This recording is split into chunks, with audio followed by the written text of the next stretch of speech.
It began with steel moving through uncertainty, not rushing blindly forward, but pushing just hard enough to test what would break first. The 7th Armored Division was not built to wait. It was built to move, to exploit gaps, to turn pressure into collapse. Its tanks were meant for momentum, its crews trained for speed and coordination, its commanders taught to think in terms of opportunity rather than position. But the war it entered would force this division to become something more than a striking force. It would force it to hold when holding was never the plan.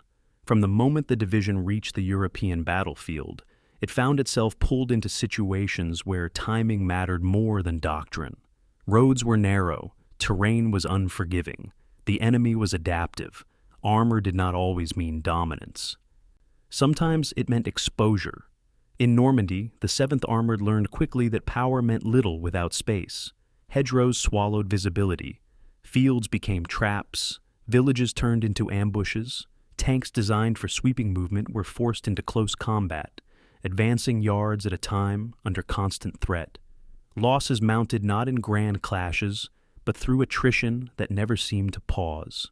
And yet, the division adapted, coordinating closely with infantry, learning how to fight where speed was restricted and patience mattered more than horsepower. When the breakout finally came, the 7th Armored surged forward, doing what it was designed to do. Columns rolled east, exploiting openings, racing through shattered defenses. For a moment, momentum felt real again. But war rarely allows momentum to last.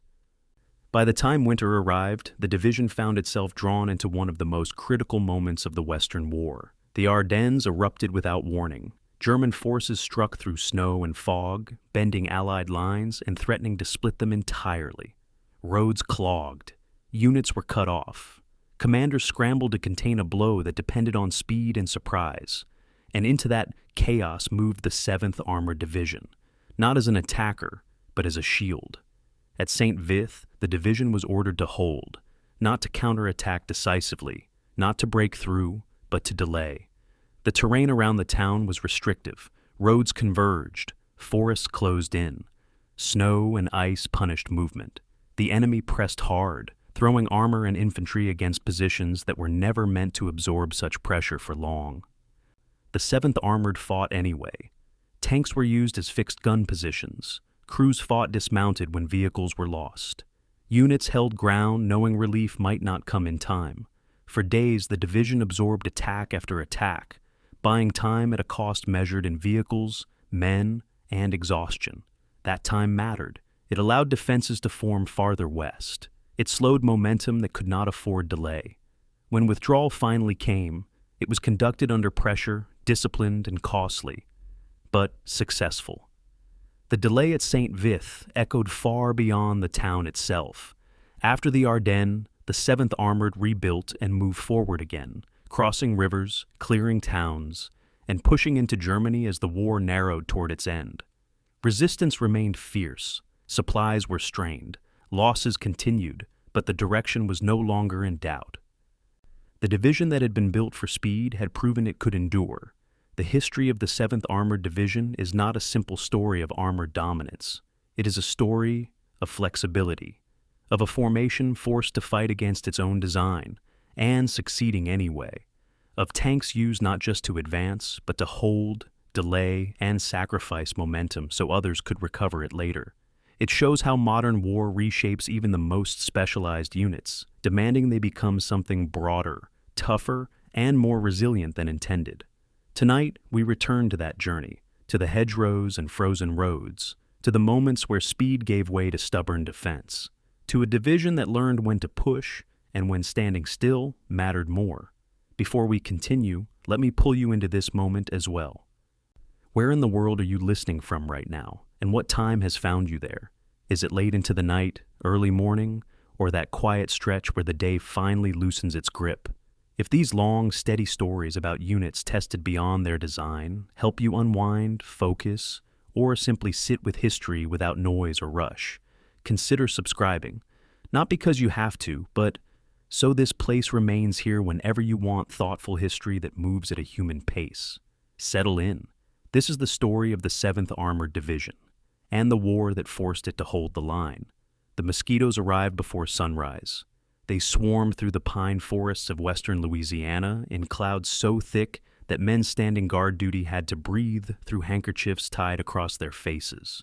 In the gray light of early morning, 10,937 American soldiers stood at attention in a swamp that had been transformed into a military installation almost overnight. The air was already heavy with humidity, pressing down like a wet blanket. And most of these men had never fired a shot in anger. Today they would officially become the 7th Armored Division, though none of them yet understood what that truly meant. In North Africa, British tanks were burning under Rommel's guns, and somewhere in the machinery of the War Department, someone had decided that America needed an answer forged in the unlikeliest of places. Camp Polk was hell disguised as training ground. The installation sprawled across 190,000 acres of Louisiana swampland, a landscape of pine barrens, red clay, and streams that turned into impassable rivers when it rained. The men who arrived that spring came from every corner of America: farm boys from Iowa, factory workers from Detroit, college students from Boston, ranch hands from Montana. They had volunteered or been drafted into a new kind of warfare that their fathers could scarcely imagine. The First World War had been trenches and barbed wire, infantry charges and poison gas. This war would belong to tanks, to speed, to mechanized violence that could punch through defensive lines and exploit the chaos in the enemy's rear. That was the theory, at least. The reality was that most of these men had never even seen a tank up close, let alone learned to fight in one. Major General Lindsay McD. Sylvester stood before his new command and saw potential wrapped in ignorance. At 53 years old, Sylvester was a cavalry officer from a dying breed, a man who had ridden horses into battle during the punitive expedition into Mexico and now found himself commanding machines. He was tall and stern, with the bearing of a West Point graduate and the hard-earned wisdom of someone who understood that wars were won by logistics as much as courage. He had been given 18 months to turn civilians into tankers, to transform raw recruits into a division capable of matching the Wehrmacht's Panzer veterans. Sylvester knew the odds. He had studied the reports from North Africa, watched the newsreels of British Crusader tanks exploding under German fire, read the after-action reports that described how green American crews had panicked during their first encounters with the Afrika Korps. He would not let that happen to the 7th. The division's first tanks arrived in the summer of 1942, and they were already obsolete. The M5 Stuart light tank weighed 15 tons and carried a 37mm gun that could barely scratch German armor. The M4 Sherman medium tank was better. 33 tons, a 75mm main gun, sloped frontal armor. But even these machines were compromises born of industrial necessity rather than tactical perfection. The Shermans had been designed for mass production, not superiority. They burned gasoline, which made them faster than German diesel tanks, but also turned them into crematoriums when penetrated. The crews called them Ronsons after the cigarette lighter because they lit on the first strike. Still, these were the tools America could build by the thousands, and the men of the 7th Armored learned to love them despite their flaws. They practiced loading the 75mm gun until they could do it blindfolded, learned to coordinate driver and gunner movements until the tank moved like a single organism, studied the weak points in enemy armor until they could recite them in their sleep. Louisiana in August felt like training for the desert. Temperatures climbed past 110 degrees inside the tanks, turning the steel hulls into ovens that cooked men in their own sweat. Crews collapsed from heat exhaustion during maneuvers, dragged unconscious from their hatches by medics who worked in 100-degree shade that felt cool by comparison. The tankers learned to ration water, to recognize the signs of heat stroke, to keep fighting even when their vision blurred and their hands shook. They were told this was preparation for North Africa, for the day they would chase Rommel across the sand. Newspapers arrived at Camp Polk filled with stories of the Afrika Korps in retreat, of Montgomery's 8th Army pushing west from El Alamein, of American troops landing in Morocco and Algeria. The men of the 7th read these reports with growing frustration. The war they had been training for was happening without them, and with each passing month, it seemed more likely that by the time they shipped out, there would be nothing left to fight. The division earned its nickname during those months of training, though no one could agree on where it came from. Some said it was coined by a supply sergeant who noted that every requisition seemed to arrive exactly when needed, as if the 7th had been blessed by fortune. Others claimed it was ironic, bestowed after a particularly disastrous field exercise where everything that could go wrong did. A few insisted that General Sylvester himself had declared them lucky during a pep talk, predicting that the division would survive battles that destroyed others. Whatever the origin, Lucky 7th stuck.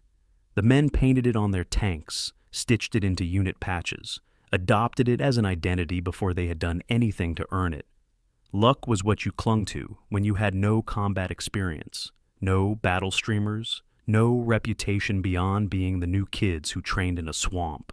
By Christmas of 1942, the 7th Armored Division had transformed from a collection of strangers into something approaching a fighting unit.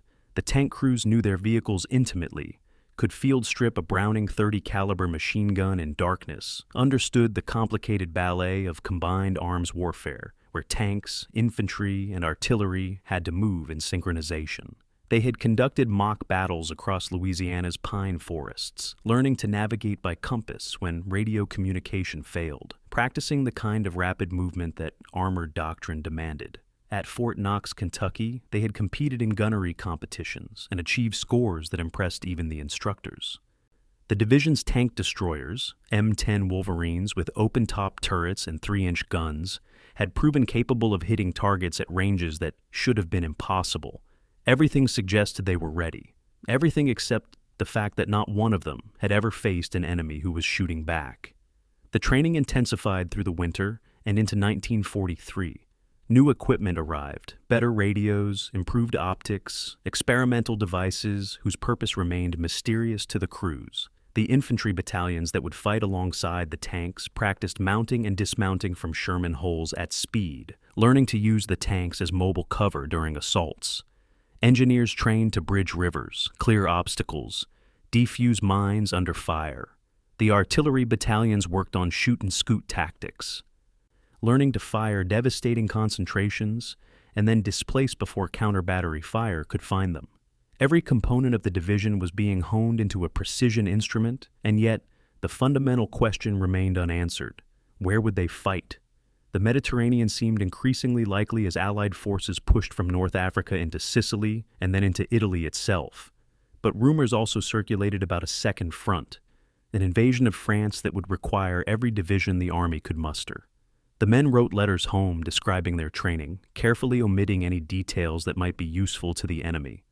They wrote about the heat and the mosquitoes, about weekend passes to Alexandria and Shreveport, about the ways they had changed since leaving civilian life. Many were barely 20 years old, transformed from boys into men by the Army's industrial process of military indoctrination. They had learned to kill with machines, to follow orders without hesitation, to trust the men beside them with an intimacy that transcended ordinary friendship. They had also learned to fear. The training film showed what happened to tanks hit by anti-tank guns, the way the armor peeled back and the ammunition cooked off in chain reactions that left nothing identifiable inside. They had attended lectures by veterans of North Africa who described the sound of German 88mm guns firing, the distinctive crack that meant death was incoming at 3,000 feet per second. Fear and confidence coexisted in uneasy balance, each man wondering privately whether he would measure up when the moment came. By the summer of 1943, the 7th Armored Division was as ready as training could make them. Sylvester had welded his disparate collection of Americans into a coherent fighting force, complete with the specialized knowledge and unit cohesion that distinguished effective divisions from mere assemblies of men and equipment. They had spent 18 months preparing for desert warfare, for wide-open tank battles under African skies, for the kind of mechanized combat that Patton and Montgomery had perfected. In August, they received their orders. They were shipping overseas, departing for destinations unknown under conditions of absolute secrecy. The men packed their gear, said goodbye to Louisiana's swamps, and boarded trains that carried them to eastern ports. Most assumed they were bound for the Mediterranean, for Italy, where the Fifth Army was struggling through mountains and German defensive lines.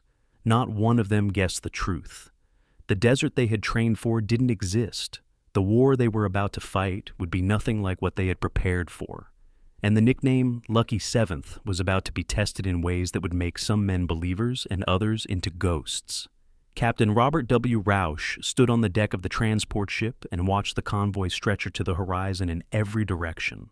157 vessels moved through the gray Atlantic swells, each one carrying a piece of the 7th Armored Division toward a destination that remained classified even to most officers. The ships traveled in a zigzag pattern, changing course every 12 minutes to confuse U-boat targeting solutions.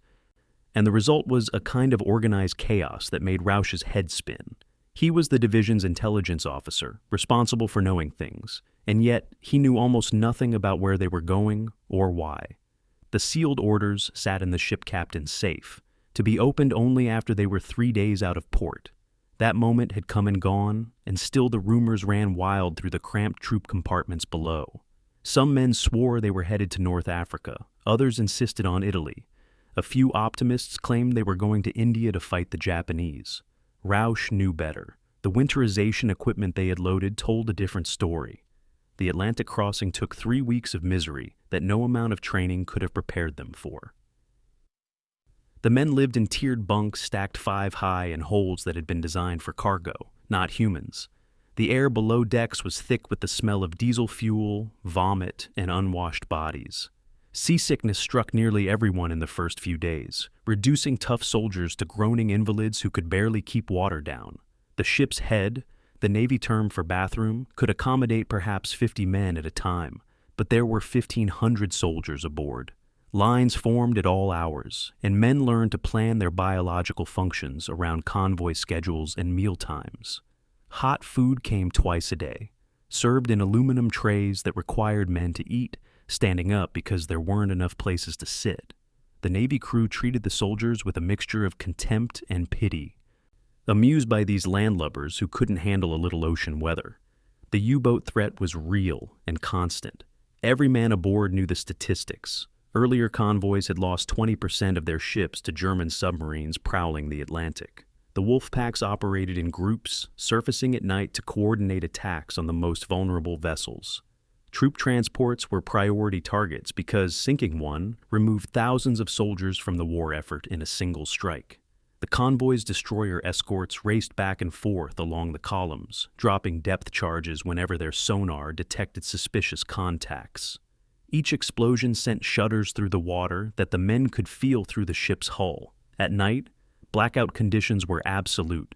No lights, no smoking on deck, no sound that might carry across the water. Men lay in their bunks in total darkness, listening to the throb of engines and wondering if the next sound would be a torpedo striking home. Some prayed, some wrote letters they hoped would be found if the ship went down. Most simply waited and tried not to think about drowning in the icy Atlantic. November 11th, 1943. The transport steamed into Liverpool Harbor on Armistice Day, 25 years after the end of the war that was supposed to end all wars. The men crowded the rails, staring at their first glimpse of England. The city stretched along the Mersey River, and even from a distance they could see the gaps in the skyline where German bombs had torn away buildings. Liverpool had been hammered during the Blitz, and the scars remained visible everywhere. As the ships maneuvered toward the docks, officers moved through the compartments, distributing new information. They were in England. They would be here for the foreseeable future. Their mission was classified, but clearly had nothing to do with the Mediterranean. The men who had spent 18 months training for desert warfare looked at each other in confusion. Everything they had prepared for had just become irrelevant. The division scattered across the English countryside like seeds from a torn bag. Combat commands and separate battalions were billeted in villages across Somerset, Wiltshire, and Gloucestershire, spread over 300 square miles of pastoral England. The men found themselves living in requisitioned manor houses, village halls, temporary barracks thrown up in farm fields, anywhere that could house soldiers. The British civilians regarded them with a mixture of welcome and wariness. The Americans had money, confidence, and a brash friendliness that sometimes came across as arrogance. The soldiers handed out chocolate to children, dated local women, filled the pubs with loud voices and louder laughter. Tensions were inevitable. Fights broke out over perceived insults, over women, over nothing more than cultural misunderstandings between allies who spoke the same language but lived in different worlds. Winter in England bore no resemblance to Louisiana's swamps. Rain fell constantly, a cold drizzle that penetrated every layer of clothing and turned training areas into seas of mud. The division's tanks, so carefully maintained during the Atlantic crossing, required immediate modification for European conditions. Engines needed different lubricants for the cold. Tracks required adjustment for cobblestone roads and muddy fields rather than desert sand. The crews discovered that their training in camouflage was worthless. Techniques for hiding in sand dunes didn't work in forests and hedgerows. They learned about blackout discipline the hard way, suffering through air raid drills where British wardens screamed at them for letting light escape from barracks windows. The war felt very close here. German bombers still occasionally raided English cities, and the men could hear the distant thunder of anti-aircraft guns on clear nights. British tankers visited to share their experiences from North Africa and Italy, and what they said was sobering. The desert veterans described German tactics with grudging respect. The way Wehrmacht units used terrain, the deadly accuracy of their anti-tank guns, the superiority of German armor and gunnery. They told stories about the Tiger tank, a 60-ton monster with an 88mm gun that could destroy a Sherman from 2 kilometers away while remaining invulnerable to return fire. They described the Panther, a newer tank that combined speed with heavy armor and a high-velocity 75mm gun that outclassed anything the Allies fielded. The Americans listened and felt their confidence eroding. Their Shermans suddenly seemed inadequate, their training incomplete. Some of the British veterans were blunt. You're going to lose a lot of tanks, and the only advantage you have is numbers. Build more tanks than they can destroy, and eventually you'll win. It was not the inspiring speech the Americans had hoped for. The winterization continued through December and into January of 1944. The division received cold weather gear, wool-lined jackets, insulated boots, gloves designed to allow tank crews to work in freezing temperatures. This equipment suggested they would be fighting in winter conditions, but that raised more questions than it answered. If they were preparing for a winter campaign, why were they sitting in England? Why not send them to Italy, where Allied forces were bogged down south of Rome? The answer came slowly through unofficial channels, from hints dropped by British officers and intelligence reports that circulated among the American command staff. An invasion of France was coming. It would be the largest amphibious operation in history, and it would require every division the Allies could assemble, including armored units held in reserve for the exploitation phase after the beaches were secured. The revelation changed everything. The men began to understand the scale of what they were preparing for. D-Day, whenever it came, would be the decisive operation of the European war. If it succeeded, they would liberate France and drive into Germany. If it failed, the war might drag on for years, or end in a negotiated peace that left Hitler in power. The 7th Armored Division would not be in the first wave. That honor and burden belonged to the infantry divisions who would storm the beaches. But they would follow, probably within days, and their mission would be to punch through whatever German defenses remained and drive deep into France before the enemy could recover. It was the role armored divisions were designed for. The exploitation phase, where speed and shock could paralyze enemy command structures and turn tactical victories into strategic collapse. The tankers trained with renewed purpose, understanding now that their contribution would come not in the initial assault, but in the breakout that followed. By spring of 1944, the English countryside was transforming into an armed camp. American and British divisions crowded into southern England, and the roads were constantly clogged with military convoys moving men and equipment toward assembly areas. The 7th Armored conducted final exercises, working out the kinks in their organization and testing their ability to move as a cohesive unit. They practiced river crossings, assault techniques, night navigation, all the skills that might mean the difference between success and disaster.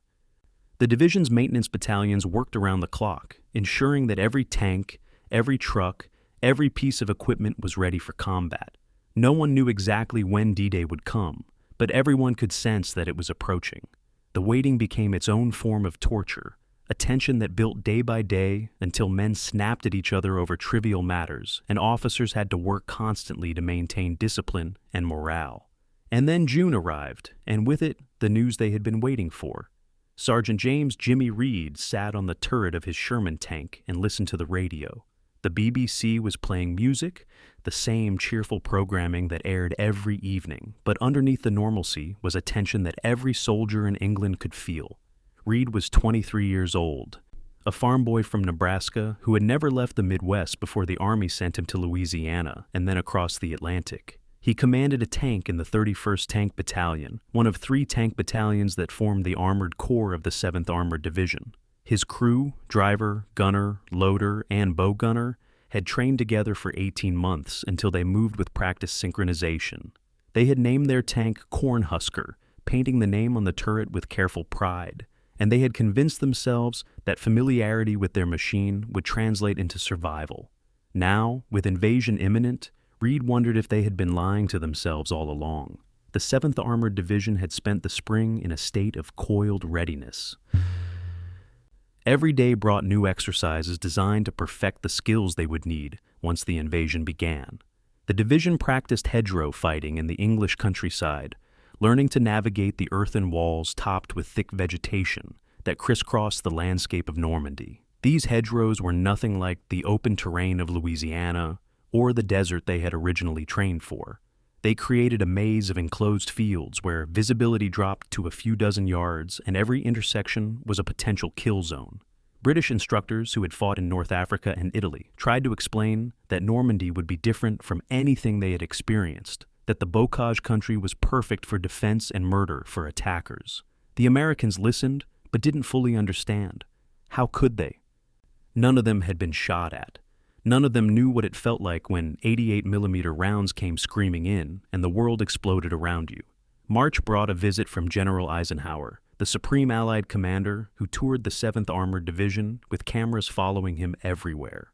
Eisenhower was 53 years old, with a bald head and a smile that could shift from genuine warmth to calculated charm in an instant. He walked through the tank parks asking questions about maintenance and morale, projecting confidence that the invasion would succeed. The soldiers crowded around him, desperate for any hint about when D-Day would occur, but Eisenhower revealed nothing. He simply assured them that when the time came, they would be ready. After he left, officers circulated among the men to gauge their reactions. Most were encouraged by the visit, interpreting Eisenhower's presence as a sign that their division was considered important. A few cynics noted that generals always visited before major operations, because good publicity required showing concern for the troops. Reed fell somewhere in between. He appreciated the gesture, but knew it changed nothing about what was coming. April brought hardware upgrades that suggested someone in high command was worried about German armor's superiority. The 17th Tank Battalion received new M4A1 Shermans equipped with 76mm high-velocity guns instead of the standard 75. The longer gun had better armor penetration, capable of destroying Panthers at ranges where the old 75mm bounced off. The tankers crowded around these new machines, studying the differences, arguing about whether the upgrade was sufficient. Some pointed out that the 76mm still couldn't reliably penetrate a Tiger's frontal armor. Others noted that most of the division's tanks still carried the old 75mm, meaning they would be outgunned in any encounter with German heavy tanks. The debate was academic because there was nothing to be done about it. The division would fight with what it had, and individual tankers would live or die based on factors beyond their control. The quality of their position, the skill of their crew, the competence of their commanders, and luck. The division received specialized equipment that revealed how much thought had gone into the invasion planning. Deep-wading tanks with extended exhaust stacks could drive through several feet of water during beach landings. Hedgerow cutters, steel blades welded to the front of Shermans, could punch through the earthen walls of Norman Bocage. Additional armor plating was bolted onto tank hulls in the hope that it might stop or deflect German anti-tank rounds. The modifications were jury-rigged and desperate, the kind of last-minute improvisations that suggested the planners knew the Shermans were inadequate but had no better options. Reed and his crew added sandbags to Cornhusker's hull, creating a crude form of spaced armor that might detonate shape-charge rounds before they hit the actual tank. It probably wouldn't work, but it made them feel like they were doing something to improve their odds. May brought personnel changes that disrupted the carefully built unit cohesion. 15% of the men who had trained together at Camp Polk were gone, replaced by recent inductees who had barely finished basic training before being shipped to England. These replacements were younger, less trained, more frightened. They asked questions that revealed dangerous gaps in their knowledge. Basic things about tank operation and combat tactics that should have been second nature. The veterans tried to bring the new men up to speed, but there was only so much you could teach in a few weeks. Reed's crew remained intact, which was a blessing, but he watched other tanks receive new crew members and wondered how those crews would perform when coordination meant the difference between life and death. The replacements also brought news from home that was both welcome and painful. They described an America that had moved on, where the war was something happening far away that people read about in newspapers but didn't really feel. For the men in England, the war was about to become very real. Intelligence briefings grew increasingly detailed and increasingly sobering. Officers showed gun camera footage from fighter-bomber missions over France, revealing the extent of German preparations. The coastal defenses were formidable. Concrete bunkers, minefields, beach obstacles designed to rip the bottoms out of landing craft.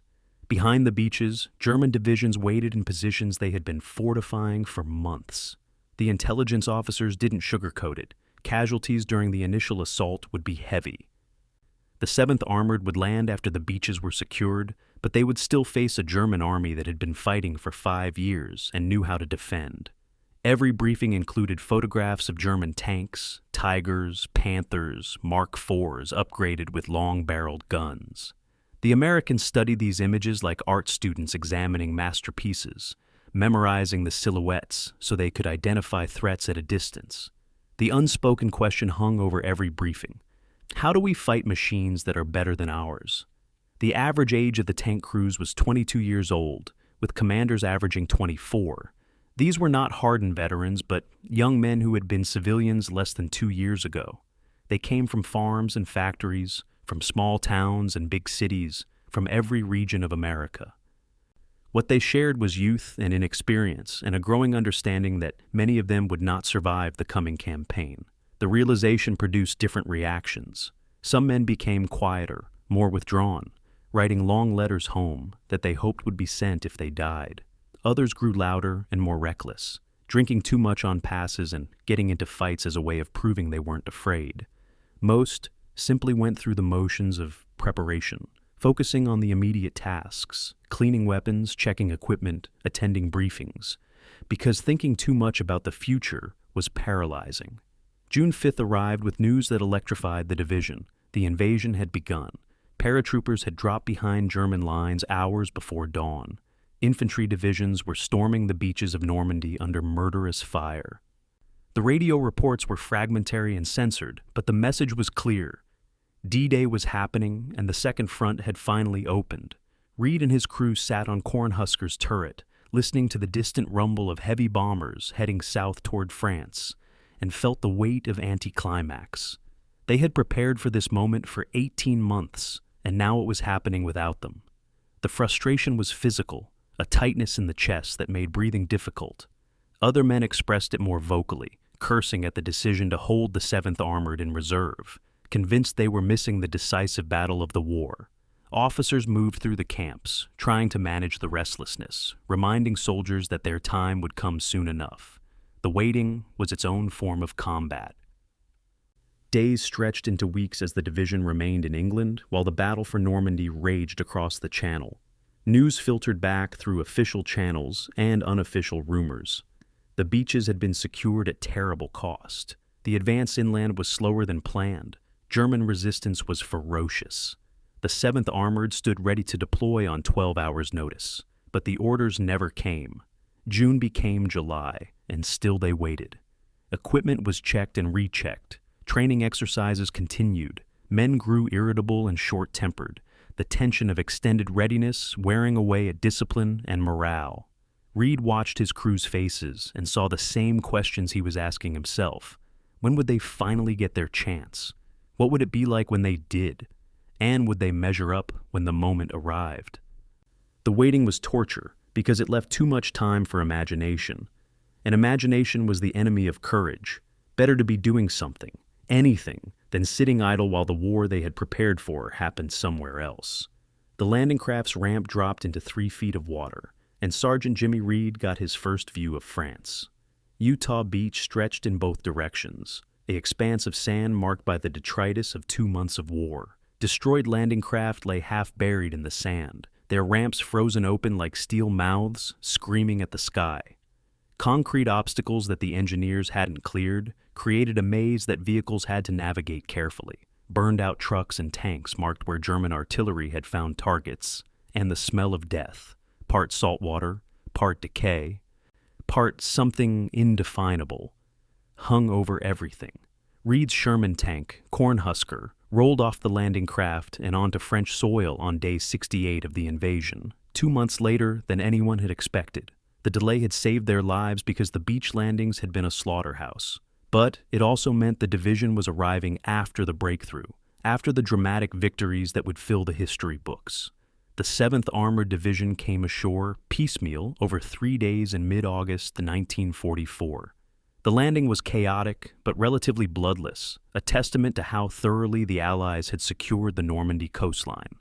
Engineers directed traffic through marked lanes in the minefields, routing thousands of vehicles toward assembly areas inland. The division's tanks drove through French villages that had been pulverized by weeks of artillery bombardment and aerial bombing. Caen was a wasteland of rubble where civilians wandered through destroyed neighborhoods looking for possessions or relatives. The Norman countryside was cratered and burned, farmland transformed into a moonscape by the industrial violence of modern war. The soldiers of the 7th Armored, who had imagined themselves arriving as liberators to scenes of celebration, instead found themselves navigating a devastated landscape where the war's cost was visible in every direction. August 14th, the division conducted a night movement toward assembly areas near Colombières, 20 miles inland from the beach. Moving a full armored division at night was an exercise in controlled chaos. The route was marked with tape that glowed faintly in blacklight, visible to drivers wearing special goggles, but invisible to German observers. The convoy stretched for miles, hundreds of vehicles moving in near total darkness, while trying to maintain proper spacing and avoid accidents. Men fell asleep at the wheels of their tanks, jolted awake by their co-drivers before they drove into ditches. Air raid warnings sounded twice, sending the entire convoy off the road into defensive positions, but no German aircraft appeared.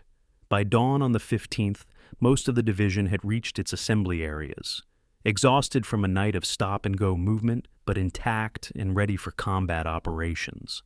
The first shots fired at the 7th Armored Division came on August 17th near Say, a small town in Normandy where German rearguards were attempting to delay the Allied pursuit.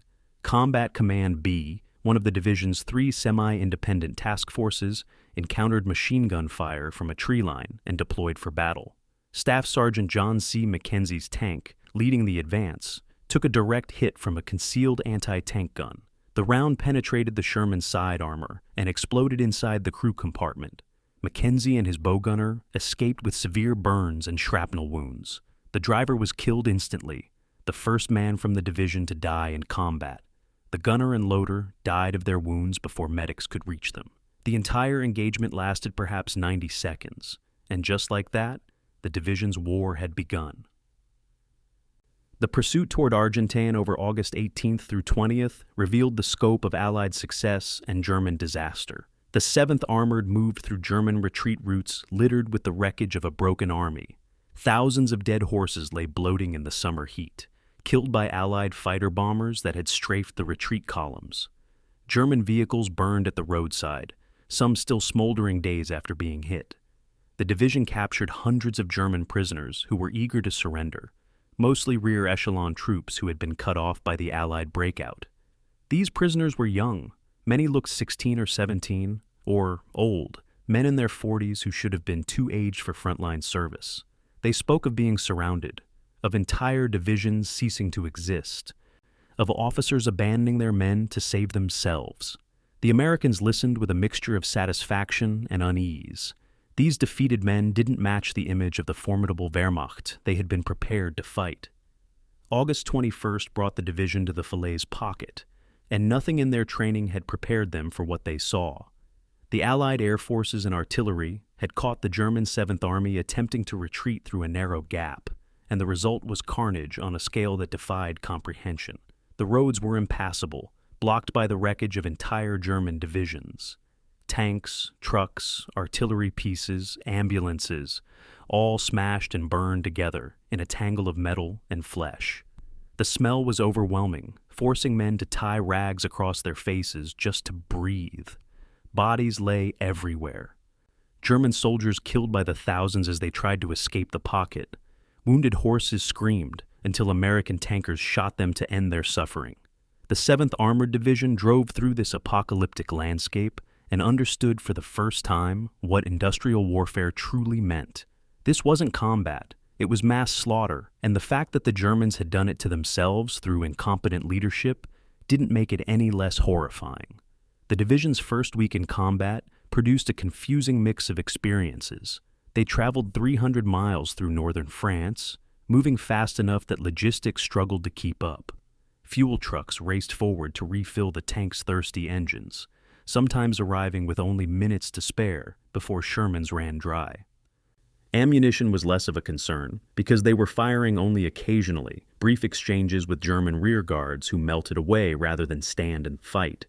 The division was attached to 5th Team Corps of Patton's Third Army, given missions of exploitation and pursuit rather than direct assault. It was the kind of mobile warfare that armored divisions were designed for, but it felt anticlimactic after 18 months of preparation.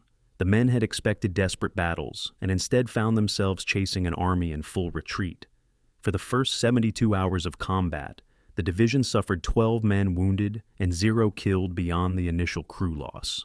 This seemed to confirm the Lucky Seventh nickname, and a dangerous optimism began to spread through the ranks. Officers noticed it and tried to counter it with warnings that the real fighting hadn't begun, that the Germans were trading space for time and would eventually turn and fight. But it was hard to take these warnings seriously when the evidence of German collapse was everywhere. The division liberated French towns to scenes of genuine celebration, wine, flowers, kisses from grateful civilians who had endured 4 years of occupation. The tankers handed out chocolate to children, accepted bottles of Calvados from local farmers, and began to believe that perhaps the war was already won. The first encounter with liberated French civilians was joyful but also disturbing. In every town, crowds gathered to watch the Germans being marched away as prisoners. But alongside the celebration was vengeance. Women who had fraternized with German soldiers had their heads shaved in public ceremonies while crowds jeered. Suspected collaborators were beaten, sometimes killed by mobs that the newly arrived Americans had no authority to stop. The liberation was not the clean, heroic event that propaganda had promised. It was messy and violent and complicated, a reminder that occupation left scars that military victory alone could not heal. Reed watched a woman being dragged through the streets of a small Norman town, her head freshly shaved, blood running from a cut on her scalp, while her neighbors spat on her and screamed accusations. He turned away, disturbed by the cruelty but unwilling to intervene in French justice.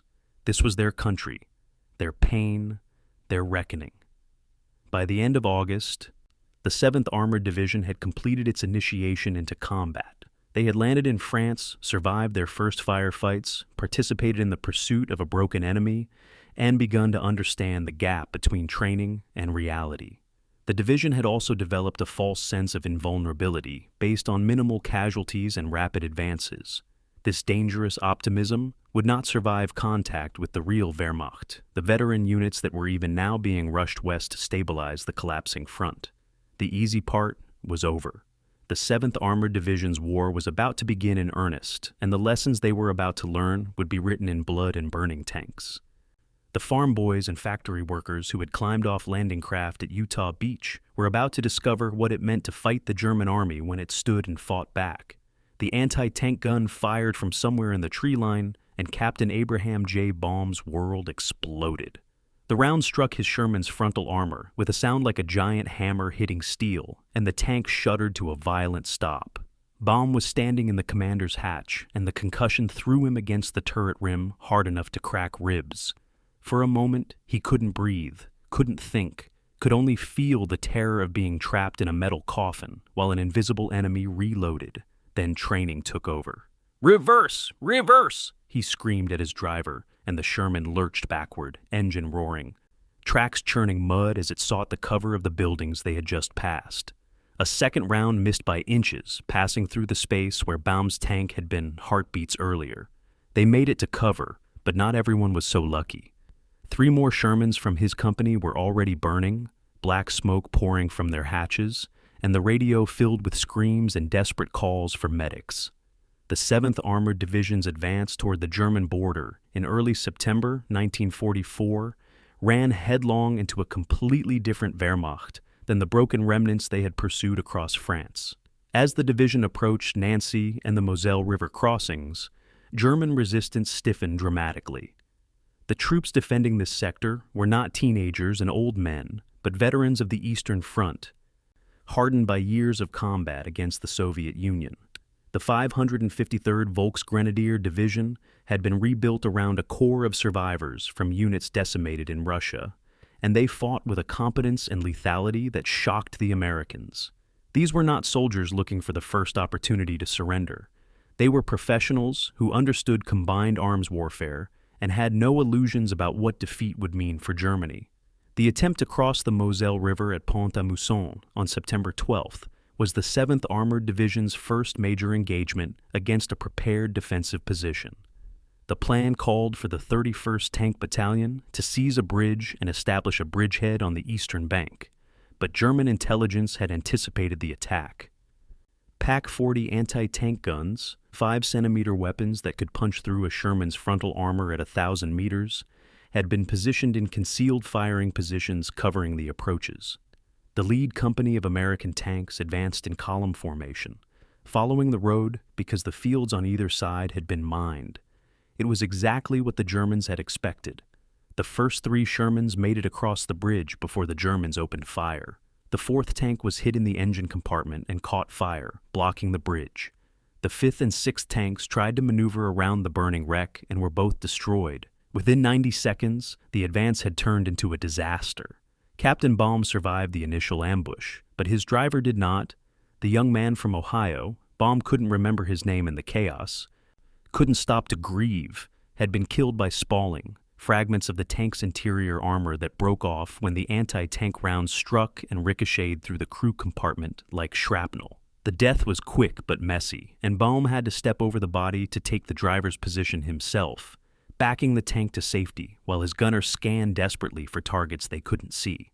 The Germans had chosen their positions perfectly, firing from within buildings and tree lines where the muzzle flash was concealed.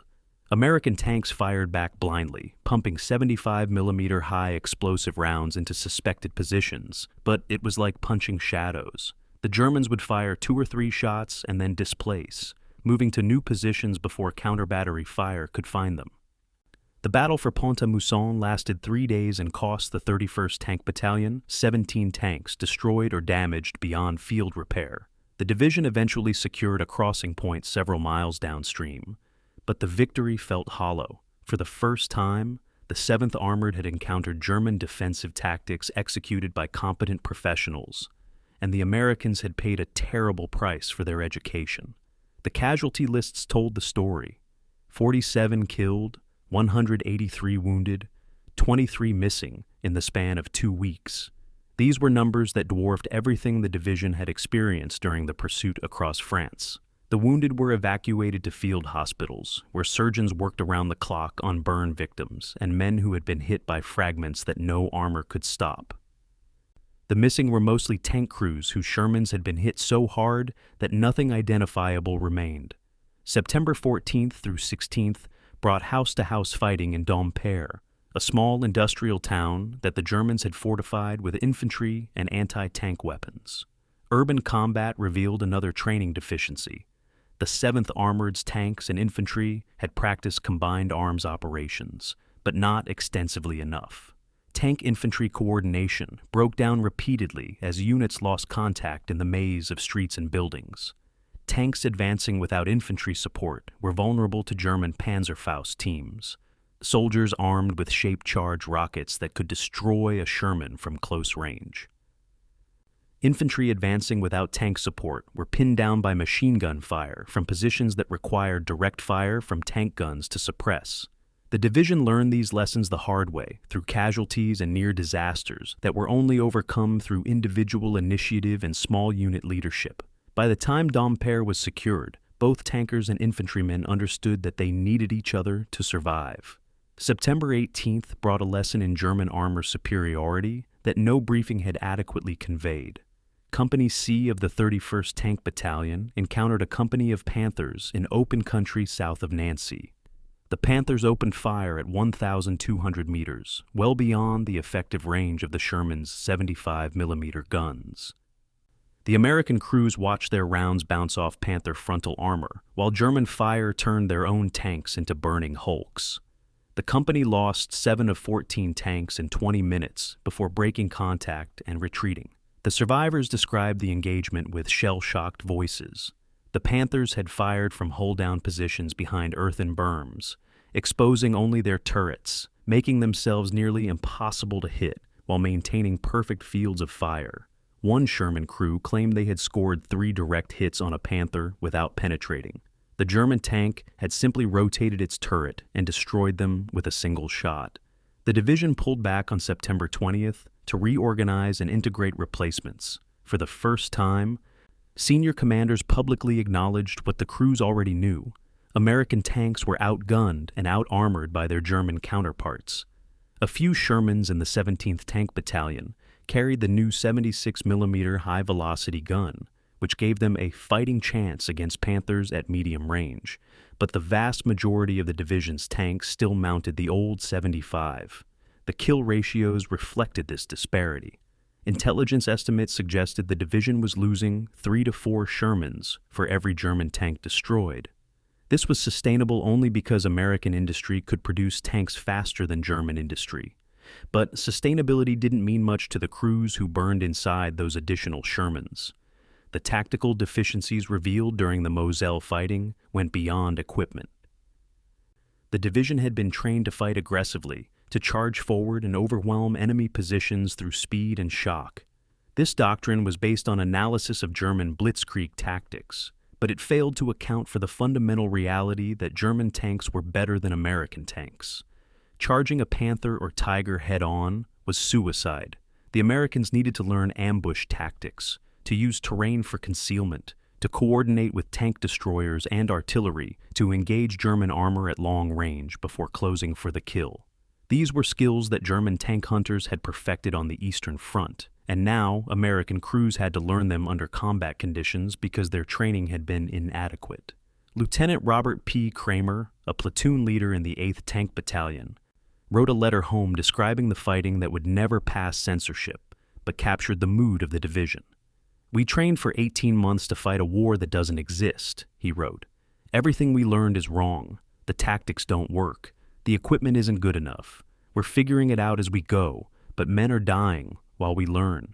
Kramer was 24 years old, college-educated, articulate enough to put into words what everyone was feeling. The letter was found in his personal effects after his tank was destroyed near Château Salins in October. He survived with severe burns and was evacuated to England. By the time he recovered enough to rejoin his unit, the war had moved on, and the 7th Armored was fighting in Germany. The first 2 weeks of September 1944 shattered the division's illusions about easy victory. The Lucky 7th nickname began to feel ironic rather than descriptive. 41 tanks destroyed, nearly 250 men killed or wounded, and the realization that their training had been based on false assumptions about the enemy they would face. The division's after-action reports from this period are brutally honest documents, listing failure after failure, acknowledging that American armor doctrine needed fundamental revision. But reports couldn't bring back dead crews or undo the damage to morale. The 7th Armored had received its iron wake-up call, and the only question now was whether they could adapt fast enough to survive the campaigns ahead. The answer would determine whether the division's name would be remembered with honor or forgotten in the long list of units that failed when tested. Major Alban F. Erzig spread the map across the hood of his Jeep and waited for his company commanders to gather. The map was marked with red circles, indicating where American tanks had been destroyed over the past 2 weeks, and the pattern was damning. Every loss had occurred in the same circumstances, advancing across open ground, silhouetted against the sky, moving in predictable patterns that German gunners could anticipate. Erzig was 30 years old, commander of the 8th Tank Battalion, and he had just spent 3 hours walking the battlefield, where Company A had lost 4 Shermans to a single Panther. The German tank had fired from a concealed position inside a barn, destroying each American tank in turn before withdrawing. The crews had never even seen what killed them. Erzig studied the kill site and understood something fundamental.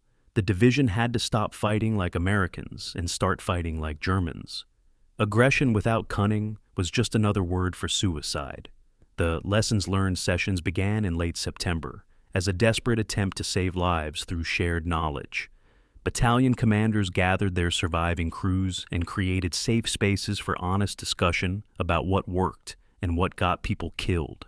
Tank commanders who had survived ambushes described exactly how they had escaped, sketching diagrams in the dirt to show firing angles and dead zones. Crews who had successfully destroyed German armor explained their tactics step by step, emphasizing the importance of patience and position over speed and aggression. These informal gatherings were more valuable than any training manual because they were built on recent experience and paid for in blood. The men learned that German tanks liked to fight from hold-down positions where only their turrets were exposed. They learned that German anti-tank guns were usually positioned in groups of 3 or 4, creating overlapping fields of fire. They learned that charging into an engagement was how you died, and waiting for the right moment was how you survived. October 3rd marked the first successful application of German tactics by an American unit. Erzig's 8th Tank Battalion was ordered to advance through Le Tricourt, a village that intelligence reported was defended by at least 4 Panthers. Instead of charging forward, Erzig split his force and approached from 2 directions using buildings for concealment. He sent light tanks forward to draw German fire, revealing enemy positions, while his Shermans waited in ambush. When the Panthers engaged the light tanks, they exposed their flanks to the hidden Shermans. The Americans opened fire from 300 meters, aiming for the thinner side armor that their 75mm guns could penetrate. All 4 Panthers were destroyed without a single American loss. The engagement lasted 12 minutes, and afterward Erzig's men sat in their tank shaking from adrenaline and relief. They had outsmarted the enemy instead of trying to outfight them, and it had worked. The Chateau Salins operation in mid-October demonstrated the evolution of division-level doctrine. The town was a German strongpoint, defended by infantry with anti-tank weapons and at least 1 company of assault guns. Previous division tactics would have called for an armored thrust to seize the objective quickly. Instead, the 7th Armored sent infantry forward first, supported by tank destroyers providing overwatch from concealed positions. The infantry identified German positions and called in artillery to suppress them. Only after the defenses had been softened did the tanks advance, and they moved carefully, using cover, coordinating their movements with the infantry squads that accompanied them. The town fell with 60% fewer casualties than staff officers had predicted. More importantly, the division destroyed German armor without suffering corresponding losses. The ratio was improving because tactics were improving.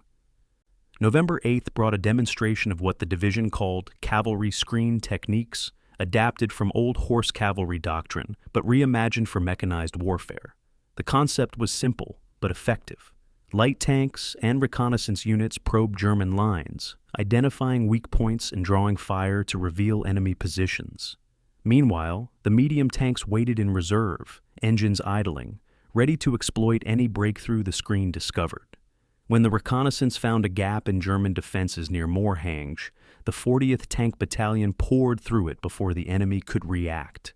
Within 2 hours, American tanks were 5 miles behind German front lines, cutting supply routes and creating chaos in the enemy rear. The Germans were forced to retreat or risk encirclement.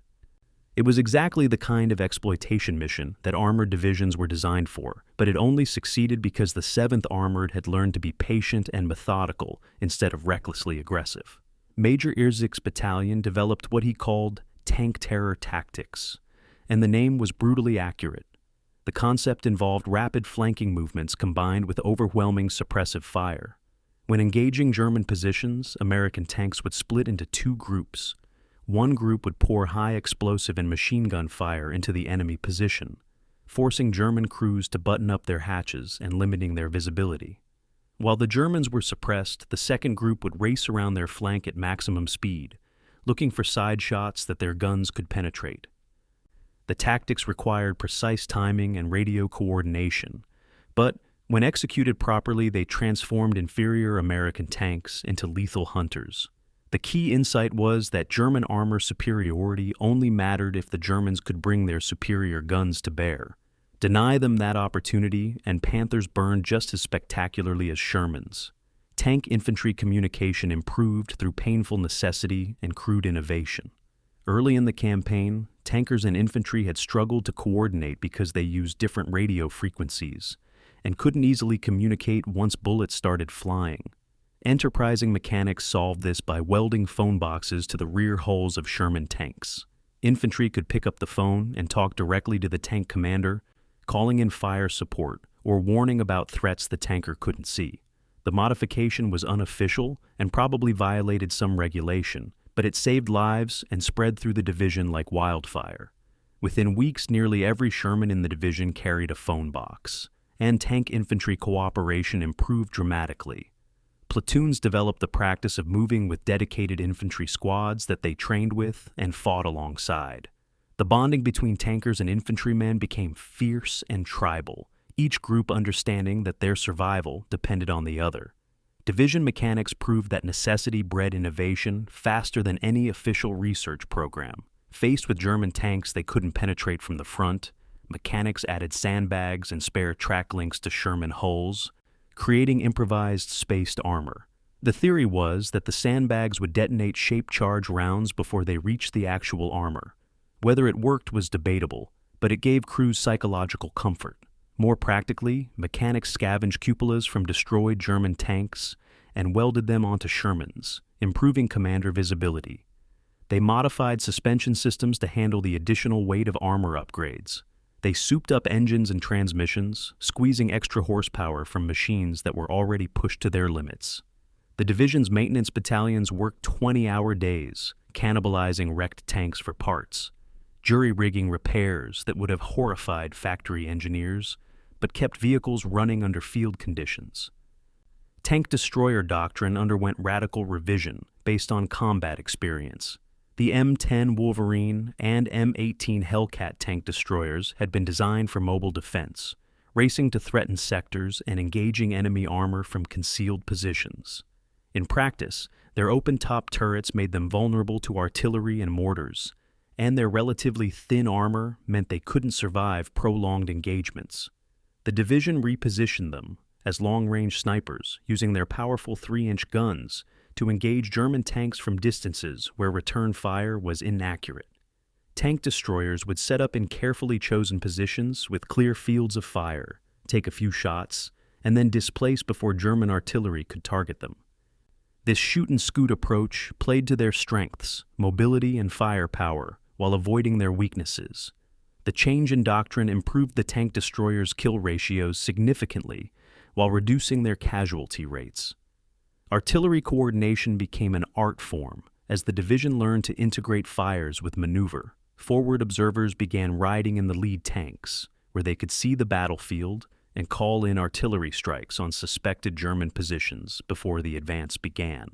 The tactic was dangerous for the observers, who were exposed to the same anti-tank fire that targeted the tanks, but it dramatically improved artillery effectiveness. By November, the division's artillery battalions could deliver devastating concentrations of fire within minutes of being requested, suppressing German positions just long enough for American tanks to close the distance. The Germans had perfected this kind of combined arms coordination years earlier on the Eastern Front.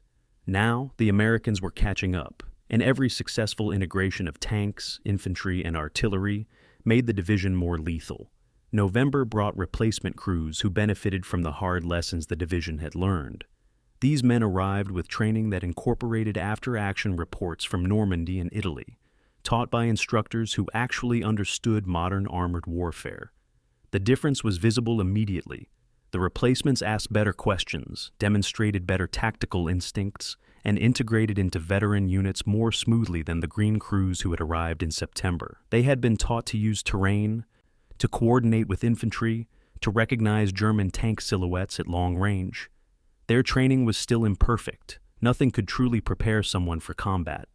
But it was vastly better than what the original division had received at Camp Polk. The improvement suggested that the American military was learning from its mistakes, adapting doctrine based on field experience. For the men of the 7th Armored, this evolution came too late to save those who had died, learning lessons the hard way, but it gave them hope that future battles might be less costly.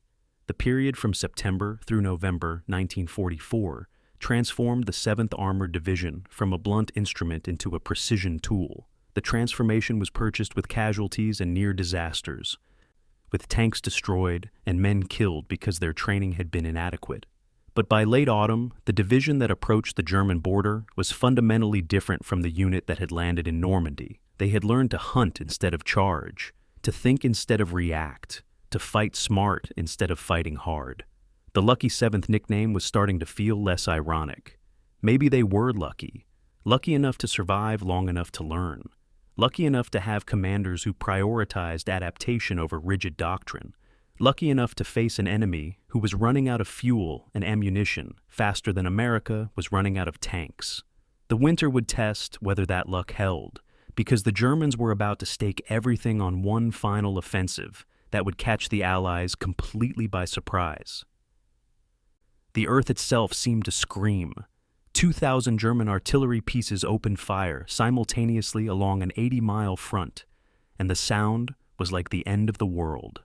American soldiers sleeping in forward positions woke to find their foxholes collapsing around them, dirt raining down as high explosive shells churned the frozen ground into a moonscape. The barrage lasted 90 minutes, longer than anything the Americans had experienced, a rolling thunder that announced Germany's last great offensive in the West. 60 miles north of the initial attack, the men of the 7th Armored Division were asleep in reserve positions, completely unaware that the war was about to find them. They had been pulled off the line for rest and refitting after 3 months of continuous combat. They were eating hot food and sleeping in buildings and writing letters home describing how the war might be over by Christmas. In 90 minutes, they would be racing south to plug a gap in American lines that threatened to tear the entire Allied front apart. The Battle of the Bulge began with German deception so successful that Allied intelligence failed to detect the concentration of 29 divisions preparing to attack through the Ardennes forest. Hitler had scraped together his last reserves, 250,000 men, 600 tanks, including elite SS Panzer divisions equipped with Tigers and Panthers, and aimed them at the weakest sector of the American line. The goal was to split the Allied armies, capture the port of Antwerp, and force a negotiated peace that would leave Germany intact. It was a desperate gamble by a regime that knew it was losing, but in those first chaotic hours of December 16th, the gamble seemed to be working. American units were overrun or surrounded. Entire regiments surrendered when they ran out of ammunition. The German advance punched through American lines in multiple places, and staff officers at Supreme Headquarters stared at maps showing enemy penetrations that shouldn't have been possible. 11 o'clock on the morning of December the 17th, orders arrived at 7th Armored Division Headquarters. Move to St. Vith immediately. The division was 60 miles from St. Vith, a Belgian crossroads town that was suddenly the most important piece of real estate on the Western Front. The German offensive was rolling forward, and if they captured St. Vith, they would control the road network needed to supply their advance. The 7th Armored had to get there first, hold the town, and buy time for the Allies to rush reinforcements to the threatened sector. The division had 4 hours to prepare for a movement that should have taken days to plan. Officers scrambled to organize march orders. Supply sergeants loaded ammunition and fuel. Tank crews performed hasty maintenance checks. By 3 o'clock that afternoon, the entire division was on the roads heading south through Belgium in the middle of winter. The movement to St. Vith was a logistical nightmare that the division executed through a combination of skill and desperation. The roads were icy and clogged with American units retreating from the German onslaught. Military police tried to maintain order, but panic was contagious, and some units had disintegrated into mobs of men looking for any way to escape. The 7th Armored pushed through the chaos, tanks and half-tracks grinding forward at whatever speed the roads allowed. Drivers navigated by compass when they took wrong turns in the darkness. Units got separated and had to find their way independently to the assembly areas. Somehow, despite everything that should have gone wrong, the division covered 75 miles in 11 hours and arrived at St. Vith during the night of December the 17th. It was the achievement that would later be studied in staff colleges as an example of military professionalism under crisis conditions. Brigadier General Bruce C. Clark commanded Combat Command B, the unit that would bear the main burden of defending St. Vith. Clark was 45 years old, a combat engineer by training who had risen to division command through competence and an aggressive leadership style that his soldiers respected and his superiors sometimes found troubling. He arrived at St. Vith on the evening of December the 17th and immediately grasped how dire the situation was. The town sat in a valley surrounded by hills, and the Germans controlled most of the high ground. American units that had been overrun were streaming through St. Vith in disorder, and German reconnaissance elements were already probing the outskirts. Clark had perhaps 12 hours to organize a defense before the full weight of German armor arrived. He commandeered every available unit, including remnants of the 106th Infantry Division that had been mauled in the initial assault, and began constructing a horseshoe-shaped defensive line around St. Vith. December 18th through 21st became a battle of mathematics and will. The Germans attacked with elements of the 1st SS Panzer Division, the 18th Volksgrenadier Division, and the 62nd Volksgrenadier Division, approximately 50,000 men, supported by over 100 tanks. Clark's force defending St. Vith numbered around 10,000 effectives, with perhaps 70 operational tanks after the first day of fighting. The odds were 5-1, and everyone knew it. The Germans attacked repeatedly, trying to overwhelm the American positions through sheer mass, and each time the 7th Armored held.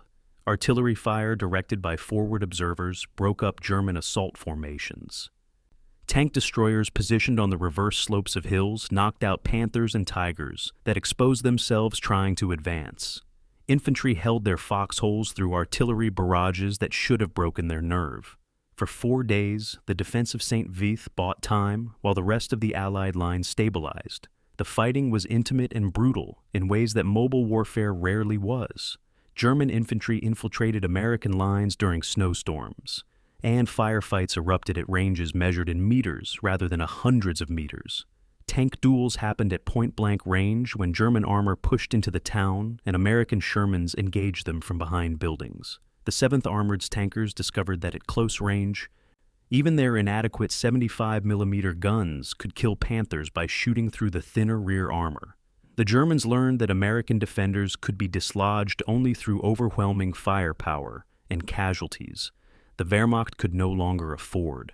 Both sides fed reinforcements into the meat grinder, and the casualties mounted to levels that dwarfed anything the 7th Armored had experienced in France. December 21st brought the decision that would define the battle and save the division. General Clark recognized that St. Vith was about to be surrounded. German forces were pushing around both flanks, and within hours the Americans would be trapped in a pocket with no supply lines and no escape route. Clark made the hardest decision a commander can make. He ordered a withdrawal. The 7th Armored would abandon St. Vith, pull back through the village of Vielsalm, and establish new defensive positions outside the encirclement. The decision was tactically sound but psychologically devastating. Men who had held their positions for 4 days against impossible odds felt like they were surrendering, even though Clark had saved them from annihilation. The withdrawal began during the night of December 21st, and it quickly turned into a running battle as German forces tried to cut off the retreat. The fighting withdrawal through the Vielsalm corridor from December 23rd through 26th was a masterpiece of small unit leadership and desperate courage. The division had to extract itself from contact with an enemy who was trying to destroy it. while maintaining enough cohesion to prevent the retreat from becoming a rout. Rear guard elements fought delaying actions at every crossroads, sacrificing themselves to buy time for the main body to escape. Tank platoons set up hasty ambushes, destroyed German pursuers, and then raced to the next defensive position. Engineers blew bridges behind the retreating columns, forcing the Germans to pause while they found alternate routes. The division's artillery provided continuous covering fire, expending ammunition at rates that emptied supply trucks in hours. By December 26th, the 7th Armored had broken free of the encirclement and linked up with other American forces, battered but intact. The cost of St. Vith was staggering by any measure except the alternative. The 7th Armored Division suffered 3,397 casualties, 242 killed, 1,246 wounded, 1,909 missing or captured. Nearly a third of the division's combat strength was gone. Equipment losses included tanks, trucks, artillery pieces, everything that couldn't be evacuated during the retreat. But the strategic impact was undeniable. The 5 days that the 7th Armored held St. Vith disrupted the German timetable for the entire offensive. The 6th Panzer Army's advance was delayed, while it dealt with the American defenders, and that delay gave other Allied units time to establish defensive positions. Eisenhower would later state that the defense of St. Vith bought the time needed to save Bastogne, and that saving Bastogne broke the back of the German offensive. German casualties at St. Vith were even heavier, though exact numbers remain disputed. Post-war estimates suggest the Germans lost over 10,000 men, killed or wounded trying to take the town. Tank losses included 14 to 18 Tigers and over 40 Panthers destroyed, representing a significant portion of Germany's remaining armored strength. More importantly, the Germans burned fuel and ammunition they couldn't replace, exhausting their logistics in a battle they won tactically but lost strategically. The comparison with other American units during the Bulge told the story. The 106th Infantry Division, also fighting at St. Vith, surrendered 7,000 men when they were surrounded. The 7th Armored fought their way out, preserving the division to fight again. Unit cohesion held, despite encirclement and overwhelming odds, a testament to the leadership and training that had transformed Green troops into veteran soldiers. The defense of St. Vith became the defining moment in the 7th Armored Division's history, the battle that would be remembered when all others were forgotten. It was not a victory in the conventional sense. They had abandoned the town and retreated under fire, but they had accomplished the mission, hold St. Vith long enough to disrupt the German offensive. They had faced the best the Wehrmacht could throw at them and survived. The Lucky Seventh nickname took on new meaning after St. Vith, no longer just a hopeful label, but a description earned through blood and courage. The men who fought there would carry the experience for the rest of their lives, some with pride, others with trauma, most with a mixture of both. They had stood on the edge of military disaster and refused to break, and that refusal changed the course of the war. The men who stumbled into the assembly areas near Liège looked like refugees from a defeated army. Their uniforms were torn and filthy, encrusted with mud and dried blood. Many had lost their helmets during the retreat, wearing wool caps pulled low against the Belgian winter. Faces were pale and drawn from exhaustion and malnutrition, eyes sunken into skulls from 10 days of combat with minimal sleep. Some limped from wounds that hadn't been serious enough to warrant evacuation, but were now infected and getting worse. Tank crews arrived with their vehicles, but couldn't remember the last time they had slept.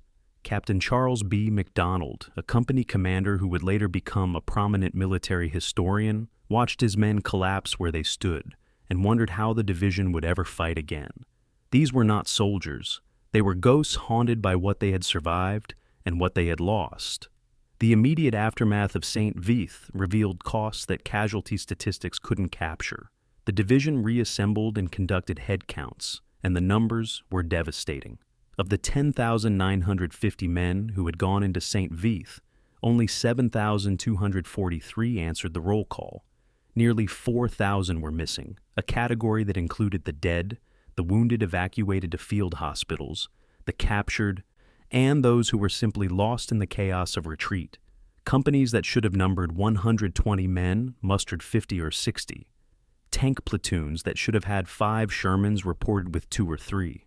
Artillery battalions had lost guns when prime movers broke down during the withdrawal and had to be abandoned. The division that had been a functioning combat organization on December 16th was now a collection of exhausted survivors who needed weeks to recover. December 28th through 30th brought the grim administrative work of accounting for the missing. Chaplains compiled casualty lists, matching names with the fragmented reports from aid stations and hospitals. The lists grew longer each day as more information arrived. Some men turned up alive in field hospitals, having been evacuated during the fighting and never officially reported. Others were confirmed dead, their bodies recovered from destroyed vehicles or battlefield graves registration units. The worst category was those listed as missing and presumed captured. Their families would receive telegrams stating only that their son or husband was missing in action, leaving them in a limbo of hope and fear that might last months.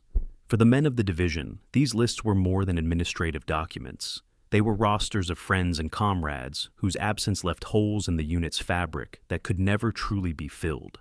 January 2nd brought memorial services for those confirmed dead, and the frozen ground made burial nearly impossible. Engineers used explosives to blast graves in the earth that was hard as concrete from weeks of sub-zero temperatures. Chaplains conducted services for men whose bodies couldn't be identified, reading prayers over graves marked only as unknown American soldier.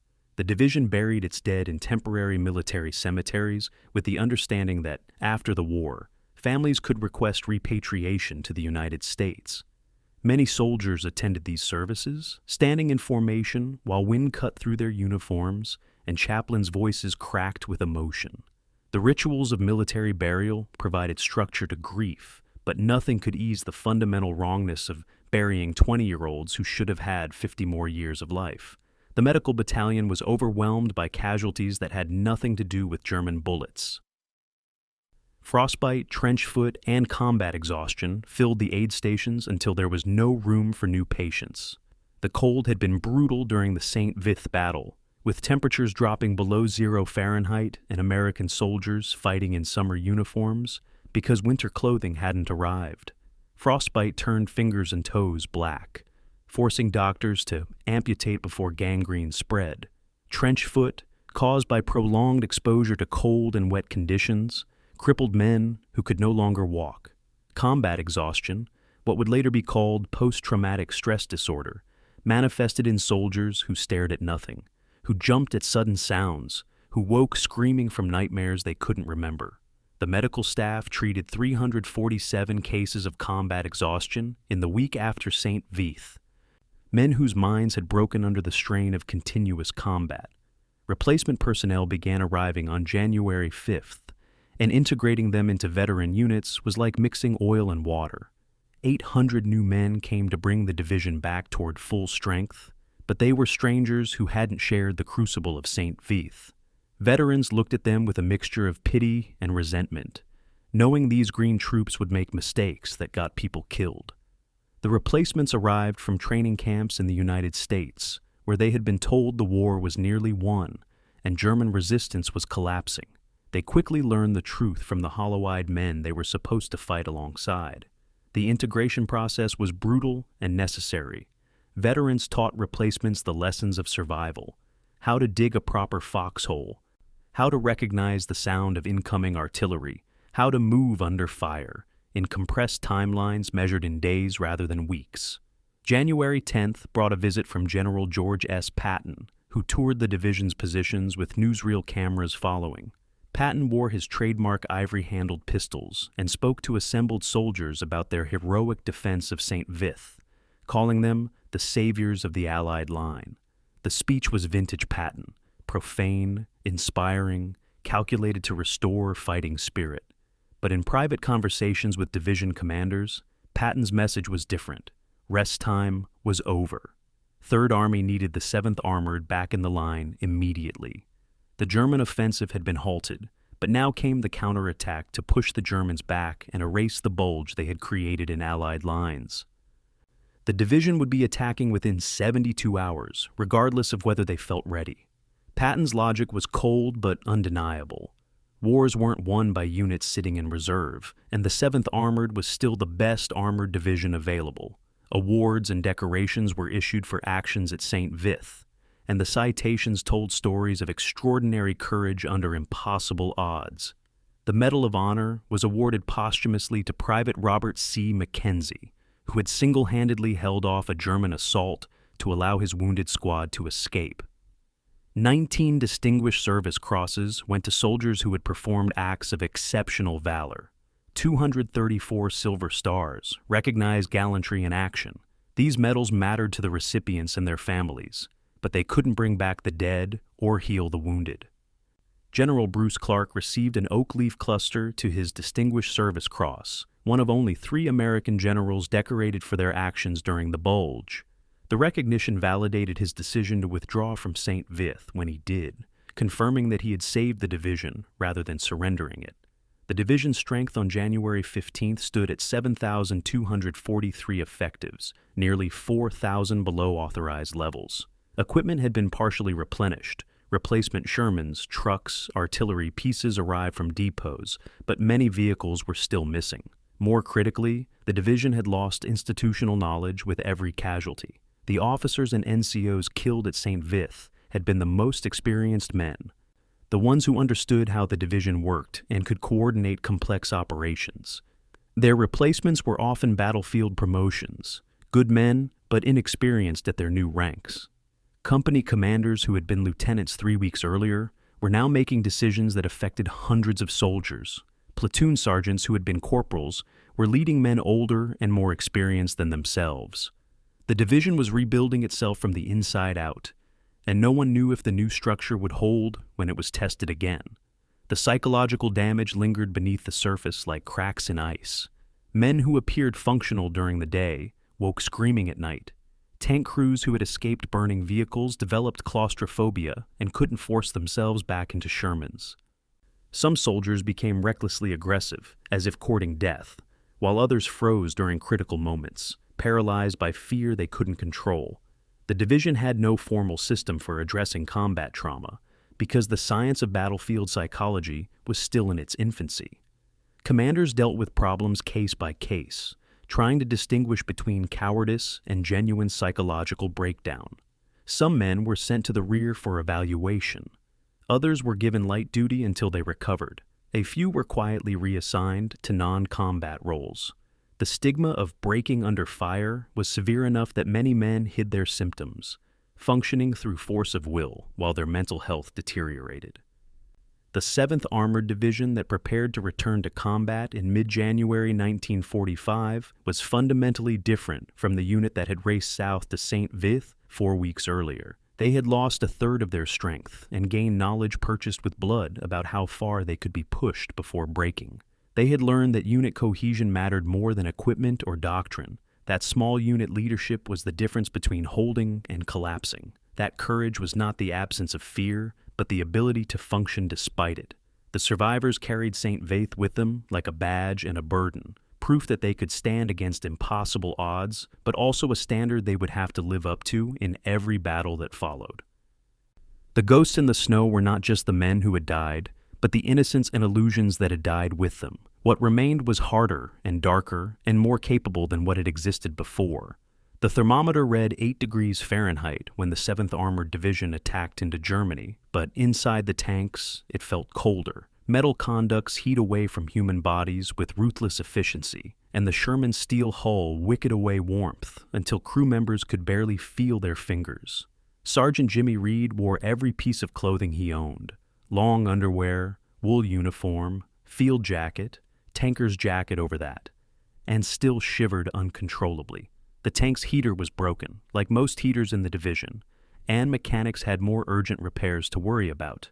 Reed's crew had learned to sleep in shifts, 2 men running the engine to generate heat, while the others huddled around the engine deck trying to warm themselves through metal. They were attacking toward the German border through snow that came up to the tank's tracks, and the cold was killing more men than German bullets. This was the winter offensive, the grinding push to erase the Bulge and carry the war into Germany itself, and it would break men in ways that combat alone could not. The division's January-March 1945 offensive was marked more by suffering than by dramatic battles. The Germans were retreating in the face of Allied counterattacks, trading space for time while they fell back toward the Siegfried Line. American forces pursued through some of the worst winter weather in decades. Temperatures regularly dropped below zero, and blizzards reduced visibility to meters. The roads turned into ice rinks where vehicles skidded out of control, and the fields were buried under snow deep enough to immobilize tanks. Frostbite and hypothermia became epidemic. Men wrapped rags around their faces to prevent exposed skin from freezing, but the moisture from their breath turned the rags into ice masks. The cold was an enemy that couldn't be fought or outmaneuvered, only endured. January 28th brought a disaster that illustrated how tenuous the supply situation had become. A convoy bringing ammunition and rations forward to the 7th Armored was ambushed near St. Vith by German forces that had temporarily retaken the area during a local counterattack. The convoy was destroyed, and the division's supply lines were cut for 36 hours. Tank crews found themselves rationing food, stretching 2 days of rations across 3 or 4 days. Some units went without hot meals entirely, surviving on cold rations that were barely edible even when heated. The hunger was constant and distracting, sapping energy and morale. Men became obsessed with food, trading cigarettes for chocolate bars, hoarding crackers like they were currency. When supply trucks finally broke through, soldiers fell on the rations with desperation that embarrassed them later. February 5th through 8th brought fighting in the remnants of the Hürtgen Forest, and the men of the 7th Armored learned why infantry divisions had been destroyed trying to take this ground. The forest was a nightmare landscape of shattered trees and frozen mud, pocked with shell craters that filled with icy water. The Germans had fortified the area with bunkers and minefields, and they defended it with a tenacity born of fighting on German soil. American attacks bogged down in terrain that neutralized American advantages in armor and artillery. Tank crews who ventured into the forest found themselves channelized onto narrow trails, where German anti-tank guns waited in ambush. Infantry advancing through the woods were cut down by machine gun fire from positions they couldn't locate. 23 men died from exposure during those 4 days, freezing to death in foxholes they couldn't dig deep enough because the ground was frozen solid. February 26th marked the breakthrough of the Siegfried Line at Prüm, a victory that felt hollow even as it was achieved. The Siegfried Line was Germany's western defensive wall, a network of bunkers and anti-tank obstacles that stretched along the border. The 7th Armored was tasked with punching through near Prüm, and they accomplished the mission at terrible cost. 40% of the attacking force became cold weather casualties, frostbite, trench foot, hypothermia, during the 3-day assault. The bunkers were taken one by one through direct assault, infantry and engineers working with flamethrowers and demolition charges while tanks provided covering fire. The Germans defended each position until overrun, then withdrew to the next line of bunkers. By the time Prüm fell, the division was so depleted that it had to pause operations to evacuate casualties and bring forward replacements. The division was rested from March 2nd through 5th. Though rest was a euphemism for treating hundreds of cold weather casualties, field hospitals became triage centers where doctors made decisions about who could be saved and who was too far gone. Frostbite turned extremities black, and surgeons amputated fingers and toes to prevent gangrene from spreading. Trench foot crippled men who might never walk normally again. Some units were operating at 50% strength, not from combat losses, but from the cold. The division's medical officers filed reports warning that continued operations in these conditions would destroy the division through attrition. But higher headquarters had no choice. The offensive had to continue because stopping meant giving Germany time to stabilize its defenses. The supply situation was critical in ways that transcended simple logistics. Fuel and ammunition arrived with reasonable reliability because those were top priorities for the supply system. But food, winter clothing, and medical supplies lagged behind demand. The division was supposed to receive new cold weather uniforms, insulated boots, parkas, gloves designed for Arctic conditions. But these items were in short supply across the entire Allied front. Men made do with what they had, improvising solutions that barely worked. They stuffed newspapers inside their boots for insulation. They wore civilian coats scavenged from abandoned houses. They shared blankets and huddled together for warmth.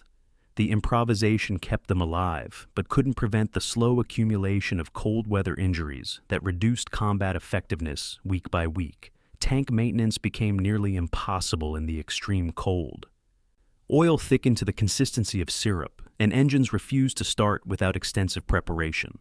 Crews learned to light fires under oil pans, heating the oil until it thinned enough to allow the engine to turn over. Several tanks were destroyed this way, when fires got out of control and spread to fuel tanks or ammunition. The alternative was leaving engines idling constantly, but that consumed fuel and wore out engines that were already operating beyond their designed service life. The division's mechanics worked miracles keeping vehicles operational, but the breakdown rate climbed steadily. By early March, the division had lost more vehicles to mechanical failure than to German action, and there weren't enough replacement parts to fix everything that needed repair. The comparison with German forces was instructive. The Wehrmacht was suffering just as badly from the cold, but they had experience from 4 years of winter warfare on the Eastern Front. German soldiers knew how to build proper shelters, how to layer clothing for maximum warmth, how to recognize and treat frostbite before it became crippling. American soldiers were learning these lessons through trial and error, and the learning curve was steep and bloody. German units defending in prepared positions had shelter from the cold, while American attackers spent days and nights exposed to the elements. The environmental conditions partially equalized the material superiority the Americans enjoyed, reducing battles to contests of endurance where both sides suffered, but only one side was trying to advance. The 7th Armored Division advanced 45 miles during the 6 weeks of the winter offensive, a pace that was slower than summer exploitation operations by a factor of 10. Every mile was purchased through suffering that went beyond combat. Men developed respiratory infections from breathing frozen air. Skin cracked and bled from constant exposure to wind and cold. Morale deteriorated as the endless misery wore away at psychological defenses. Mail from home became desperately important because it was the only connection to a world where people were warm and safe. Letters described ordinary problems, broken heaters, car troubles, rationing, that seemed impossibly trivial to men fighting in frozen hell. Some soldiers stopped writing home because they couldn't bridge the gap between their experiences and civilian life. What could you say to someone who complained about being cold while you watched men die from freezing? The winter offensive of January through March 1945 never had the drama of St. Vith or the later Rhine crossings, but it broke men just as thoroughly. The 7th Armored Division lost fewer soldiers to combat during this period than during any comparable time frame, but the cold weather casualties exceeded battle casualties by 2 to 1.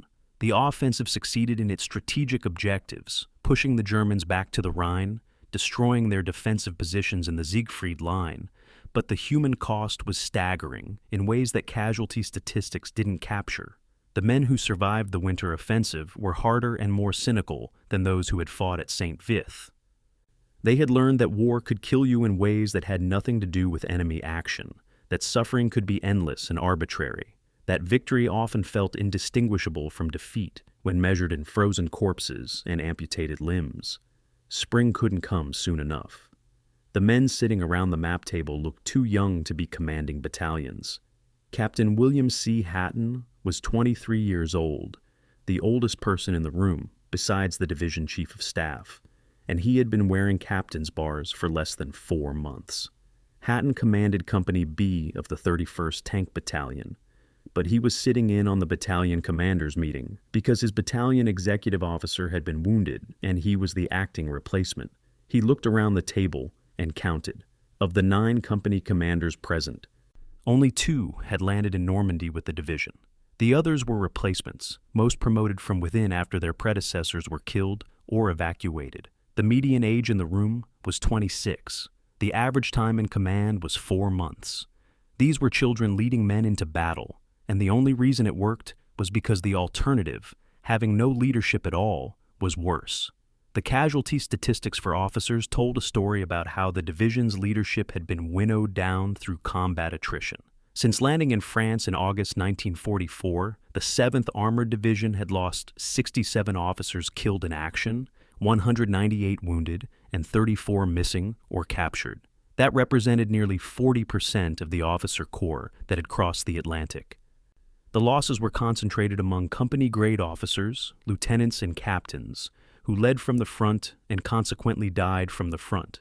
Tank commanders stood in their turrets to see the battlefield, making themselves visible targets for German snipers and artillery. Infantry platoon leaders led assaults personally, exposing themselves to the same fire that killed their men. The attrition rate for company commanders was particularly brutal. The average time between assuming command and being killed or wounded was 3 months. Battlefield promotions filled the gaps left by casualties, but they couldn't replace experience. 89 officers had been commissioned from the enlisted ranks or promoted from lower grades during the campaign, men who had proven themselves in combat but hadn't received formal officer training. Some were natural leaders who thrived with additional responsibility. Others struggled with the administrative and tactical demands of their new positions. The promotion system was rough but effective. If you survived long enough and demonstrated competence, you got promoted because the division desperately needed officers. Lieutenant Donald E. Critchfield took command of a tank platoon in March after his predecessor was killed by artillery fire. Critchfield was the third platoon leader that unit had received in 2 weeks, and his men regarded him with a mixture of hope and fatalism. They wanted leadership, but they also knew that platoon leaders didn't tend to last long. The demographic shift in the officer corps was stark and revealing. When the division landed in Normandy, 40% of company-grade officers were West Point graduates, men who had received 4 years of formal military education before the war. By March 1945, only 15% of officers had attended the academy. The rest were OCS graduates, Officer Candidate School, a 90-day course that turned promising enlisted men into second lieutenants or battlefield commissions. The shift reflected both the higher casualty rates among academy graduates, who tended to be more aggressive, and the need to promote from within to maintain unit cohesion. The West Pointers had been trained to think strategically and lead decisively, qualities that got them killed in their first months of combat. The OCS graduates and battlefield promotions were practical men who had learned tactics through experience rather than classroom instruction, and they tended to be more cautious and more likely to survive. The average company commander's age had dropped from 28 to 24 during the campaign, and this youth brought both advantages and problems. Young officers had energy and adaptability that older men sometimes lacked. They could learn from mistakes quickly and weren't wedded to doctrine that didn't work. But they also lacked the gravitas and judgment that came with maturity. 24-year-olds commanding companies were making life and death decisions about tactics and risk, and their inexperience sometimes showed in costly ways. The division tried to compensate by pairing young officers with experienced NCOs, creating command teams where the officer provided direction and the sergeant provided wisdom. When it worked, the combination was effective. When it didn't, people died because of decisions that a more experienced officer might not have made. Sergeant majors and master sergeants became the true institutional memory of the division as the officer turnover accelerated.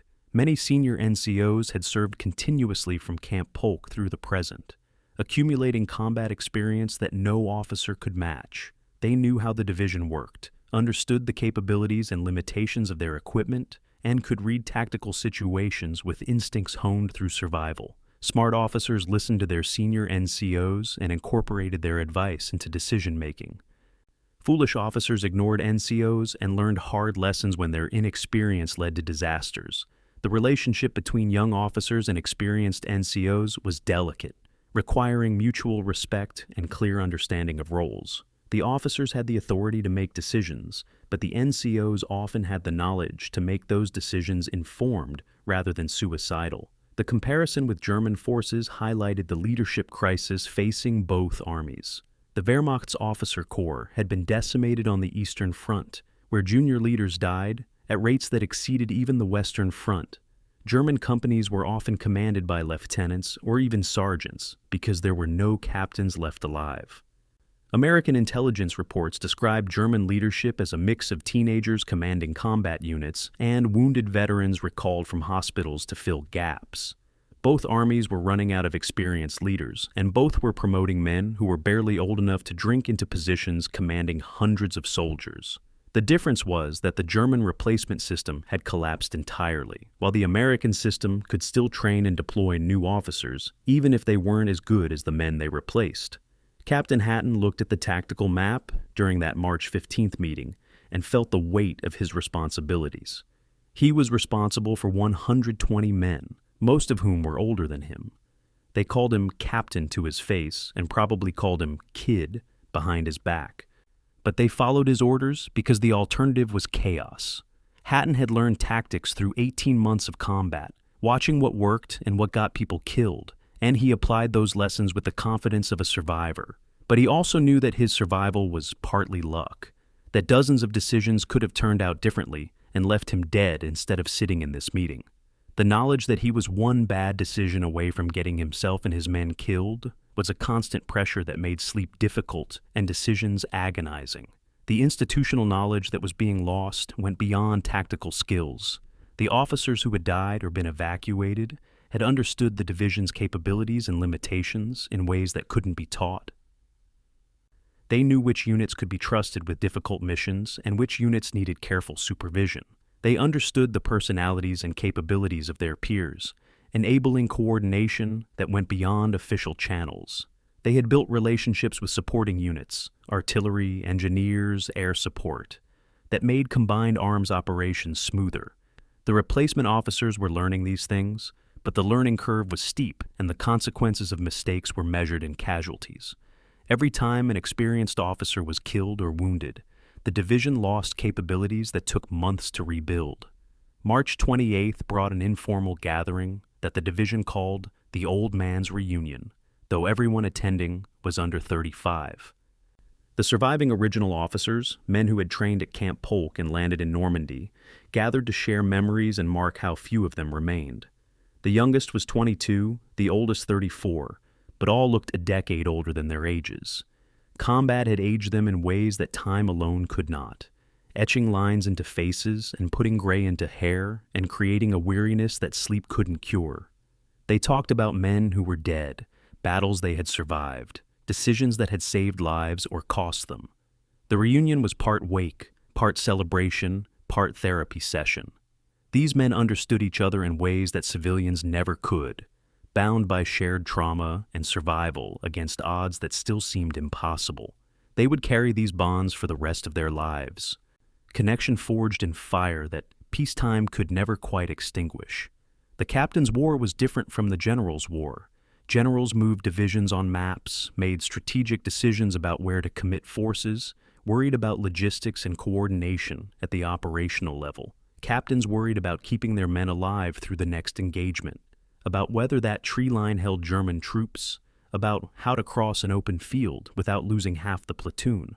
The decisions were smaller in scope, but no less important to the men whose lives depended on them. And the captains were so young, leading men into combat when they should have been finishing college or starting careers.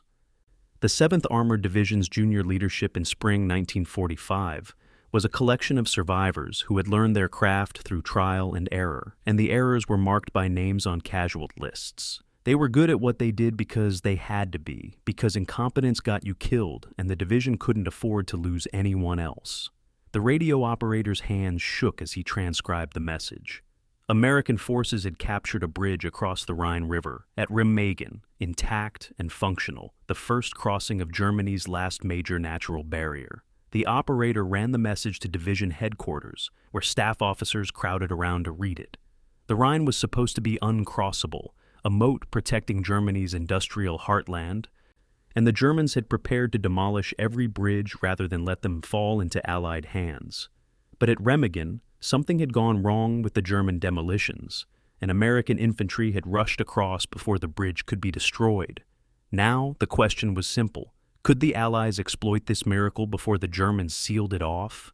The 7th Armored Division was 150 miles away, but orders were already being drafted. They would move south immediately, cross the Rhine through the Remagen bridgehead, and lead the breakout into the German interior. After 8 months of grinding combat, the war of maneuver was about to begin again. General Robert W. Hasbrouck commanded the 7th Armored Division, having taken over in February after the previous commander was reassigned. Hasbrouck was 47 years old. a West Point graduate who had spent the previous months rebuilding the division after St. Vith. He was methodical and cautious, qualities that frustrated subordinates who wanted aggressive leadership but kept casualties lower than they might have been under a more reckless commander. When he received orders to move to Remagen, Hasbrouck understood immediately what was being asked. The division would have to travel 175 miles through areas still contested by German forces, navigate roads clogged with 3 armies all trying to converge on the same bridgehead, cross the Rhine under potential German artillery fire, and then spearhead a breakout operation into unknown territory. It was exactly the kind of mission armored divisions were designed for, and it terrified him because so much could go wrong. The movement to Remagen from March 10th through 14th was a masterclass in military logistics and controlled chaos. 400 vehicles moved in columns that stretched for miles, organized by march tables that specified exactly when each unit would pass each control point. Military police stood at every intersection, directing traffic and preventing the gridlock that could paralyze entire armies. The Autobahn, Hitler's modern highway system, could accommodate the traffic, but even these wide roads became congested as the 1st, 3rd, and 9th armies all funneled toward the bridgehead. The 7th Armored traveled day and night, drivers staying awake through sheer willpower and amphetamines distributed by medical officers. The division covered 175 miles in 4 days, arriving at the Rhine exhausted but intact. The Remagen bridgehead was chaos incarnate when the 7th Armored arrived. The original bridge, the Ludendorff Railroad Bridge that had been captured on March 7th, had partially collapsed on March 10th, killing 28 American engineers working to repair it. But Army engineers had already constructed pontoon bridges downstream, and these flimsy structures were carrying the entire weight of the Allied breakout. The division crossed the Rhine on March 15th and 16th, tank after tank rolling across pontoon bridges that swayed and flexed under the weight. German artillery tried to destroy the bridges, dropping shells into the river that sent up geysers of water and occasionally hit vehicles crossing. The tankers could do nothing but keep moving forward, trusting that speed and luck would get them across before a shell landed on them. March 15th through 17th marked the breakout from the bridgehead, and the 7th Armored led Combat Command B in the spearhead role. The German defenses east of the Rhine were fragmentary and disorganized, nothing like the prepared positions the division had fought through in France and Belgium. Wehrmacht units that should have been defending the area had been pulled north to contain the bridgehead, and the Americans punched through the remaining forces like they barely existed. The division advanced 40 miles on the first day, a rate of progress that hadn't been seen since the breakout from Normandy. Fuel trucks raced forward to keep the tanks moving, and in one experimental operation, fuel was delivered by airdrop when ground convoys couldn't keep up. The improvised aerial resupply worked well enough that it was repeated several times during the advance. March 20th brought the division to the outskirts of Limburg, an important road junction on the Autobahn system. Capturing Limburg would cut the Autobahn and trap German units retreating from the Ruhr industrial region. The mission was given to the 40th Tank Battalion, which approached the city in a column formation, expecting minimal resistance. Instead, they found elements of the 11th Panzer Division defending the approaches, tanks, and anti-tank guns positioned to ambush the American advance. The resulting engagement lasted 3 hours and became the last major tank battle the 7th Armored would fight. The Americans used lessons learned over 8 months of combat, splitting their forces and using terrain to mask their approach. Tank destroyers engaged German armor at long range, while Shermans maneuvered for flank shots. The Germans fought well but were outnumbered and running low on ammunition. By afternoon, Limburg had fallen and the Autobahn was cut. March 25th brought a meeting engagement at Gießen, north of Frankfurt, that illustrated how thoroughly German resistance was collapsing. A Kampfgruppe, battle group, from the 11th Panzer Division attempted to retreat through Gießen and ran directly into the 7th Armored Division's advance guard. The engagement should have been a desperate battle, but the Germans were so low on fuel and ammunition that they couldn't sustain a fight. After exchanging fire for perhaps 20 minutes, the German commander surrendered his entire force rather than sacrifice his men in a hopeless action. The division captured nearly 800 prisoners, including the Kampfgruppe commander, who asked if he would be sent to a POW camp in America. When told yes, he smiled with visible relief. For many German soldiers by late March, surrender to the Americans was deliverance, not defeat. The advance east from the Rhine over 10 days covered 180 miles, a rate of 18 miles per day that exceeded even the pursuit across France. The difference was that German resistance had fundamentally collapsed. The Wehrmacht was disintegrating as a coherent force, fragmenting into isolated units that fought when cornered but couldn't coordinate defensive operations. American forces were capturing tens of thousands of prisoners daily, overwhelming the POW system. The 7th Armored alone captured 14,000 German soldiers during the breakout, along with massive supply dumps, intact factories, and entire towns that surrendered without firing a shot. The tankers who had fought through winter snow and the nightmare of St. Vith could barely believe how quickly the situation had changed. Fuel resupply by airdrop proved that logistics could adapt as fast as operations. The division's fuel consumption during the breakout was staggering, hundreds of thousands of gallons per day to keep tanks and trucks moving.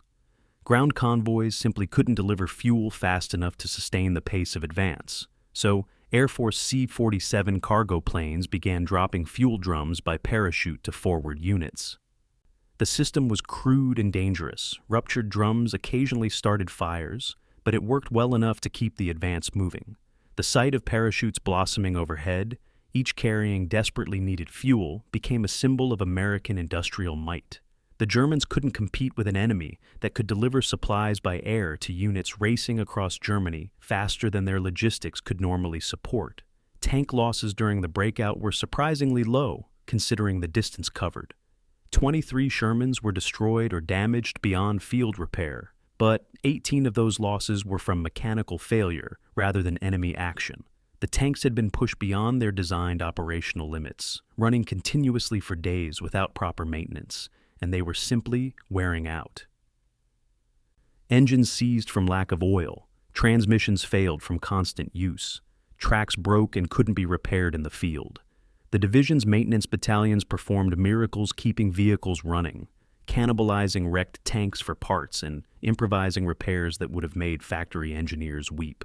But there was only so much that could be done when equipment was being used at rates far exceeding peacetime expectations. German resistance during the breakout varied wildly and unpredictably. Some Wehrmacht units fought with desperate courage, defending positions until overrun. Hitler Youth formations and SS units were particularly fanatical, refusing surrender even when their situation was hopeless. But these fierce pockets of resistance were exceptions.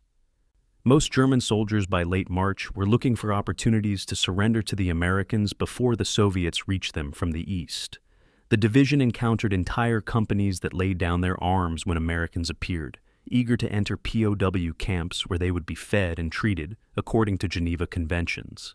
The contrast between these ready surrenders and the fanatic resistance of other units was jarring, a reminder that the Wehrmacht was not a monolithic force, but a collection of individuals making different calculations about honor, duty, and survival. The friendly fire incident on March 19th demonstrated that rapid advances created their own dangers. A column from the 7th Armored was strafed by P-47 Thunderbolts, American fighter bombers that misidentified the tanks as German.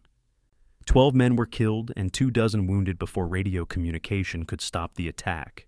The incident was investigated and ruled an accident. The pilots had been operating in fluid conditions where friendly and enemy forces were intermingled. But that determination didn't bring back the dead. Friendly fire casualties were an accepted risk of modern warfare, more common than most people realized, because armies using similar equipment sometimes killed their own by mistake. The division added more identification panels to their vehicles and painted large white stars on every surface, but everyone knew that wouldn't completely prevent future incidents. By March 25th, the 7th Armored Division had advanced to positions that weren't even on their operational maps. They had literally run off the edge of the maps they carried, reaching areas that Allied intelligence hadn't bothered to chart because reaching them had seemed impossible weeks earlier. Staff officers requested new maps and navigated using German highway signs and local civilians until proper charts arrived. The situation was simultaneously thrilling and terrifying. Thrilling because it meant Germany was collapsing faster than anyone had predicted. Terrifying because the division was operating without the detailed knowledge of terrain that enabled proper tactical planning. They were racing forward into the unknown, relying on speed and aggression to compensate for lack of information, and hoping they wouldn't drive into a prepared ambush that could destroy the entire division. The Remagen breakout vindicated every tactical lesson the 7th Armored had learned since Normandy. The division executed combined arms operations with practiced precision, tanks and infantry and artillery, coordinating seamlessly.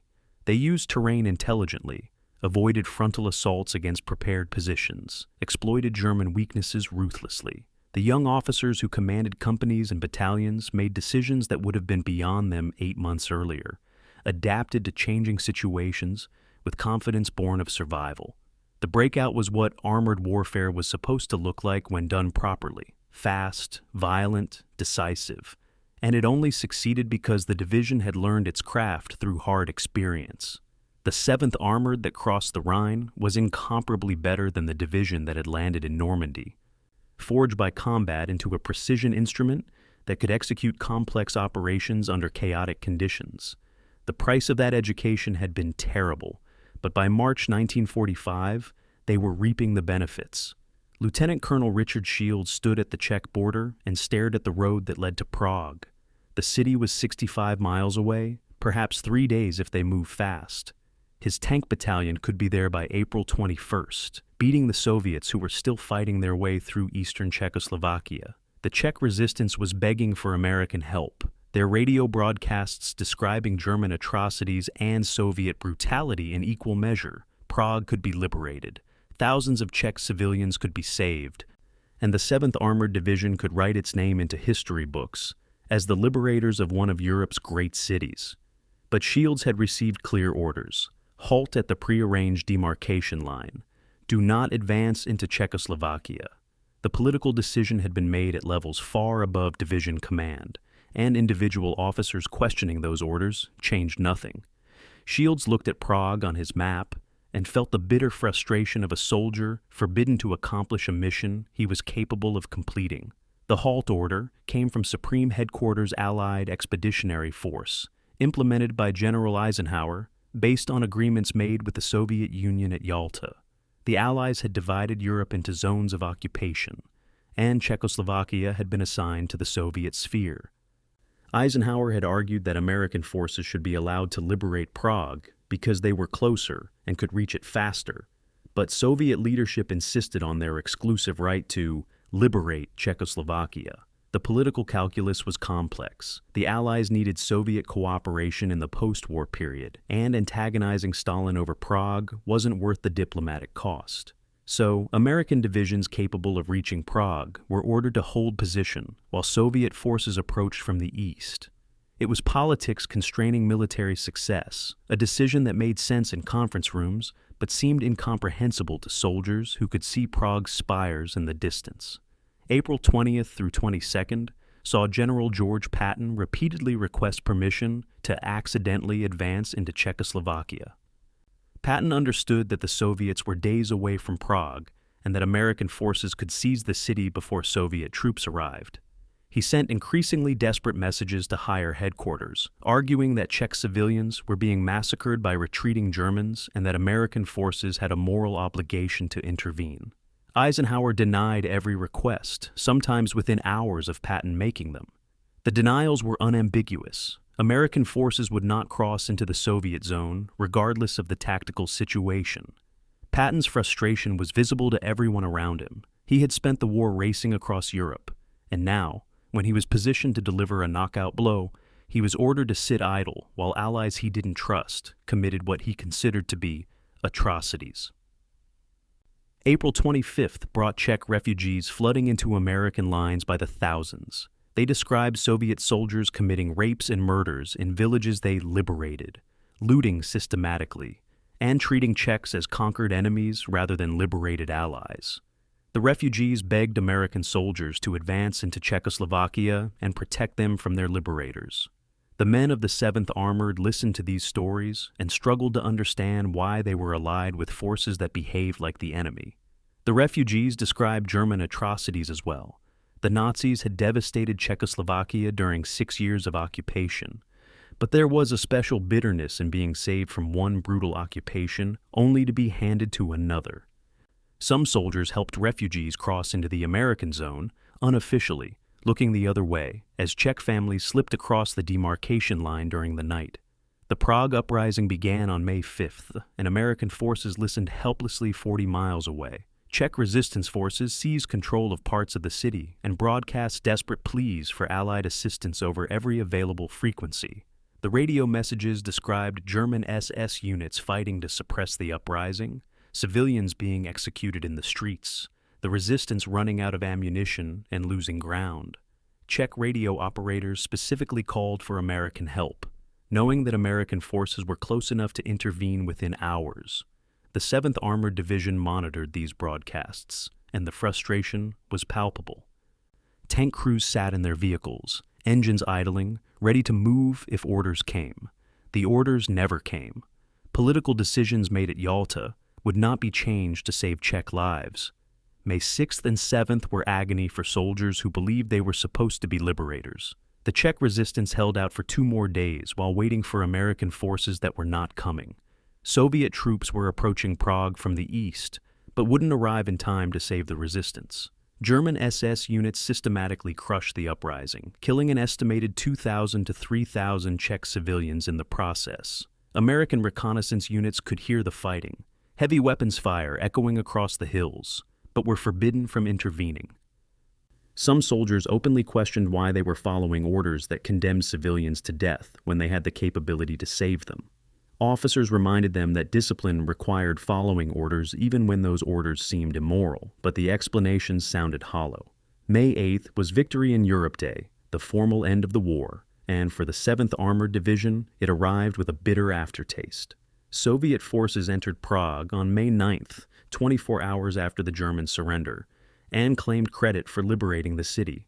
The Czech resistance had been decimated, thousands of civilians were dead, and the Soviets immediately began consolidating control over Czechoslovakia in ways that suggested liberation was a temporary state before absorption into the Soviet sphere. American soldiers who had hoped to liberate Prague instead stood at the demarcation line and watched Soviet tanks roll past. The contrast between what could have happened and what did happen was stark and demoralizing. Division veterans would later testify that the Czech halt order was the most frustrating moment of the entire war. They had spent 9 months fighting their way across Europe, losing thousands of comrades, enduring conditions that tested human endurance to its limits. They had liberated France, Belgium, and parts of Germany from Nazi occupation, and now, when they were positioned to liberate Prague, political agreements forced them to stand idle while civilians died. The soldiers understood military discipline and the necessity of following orders.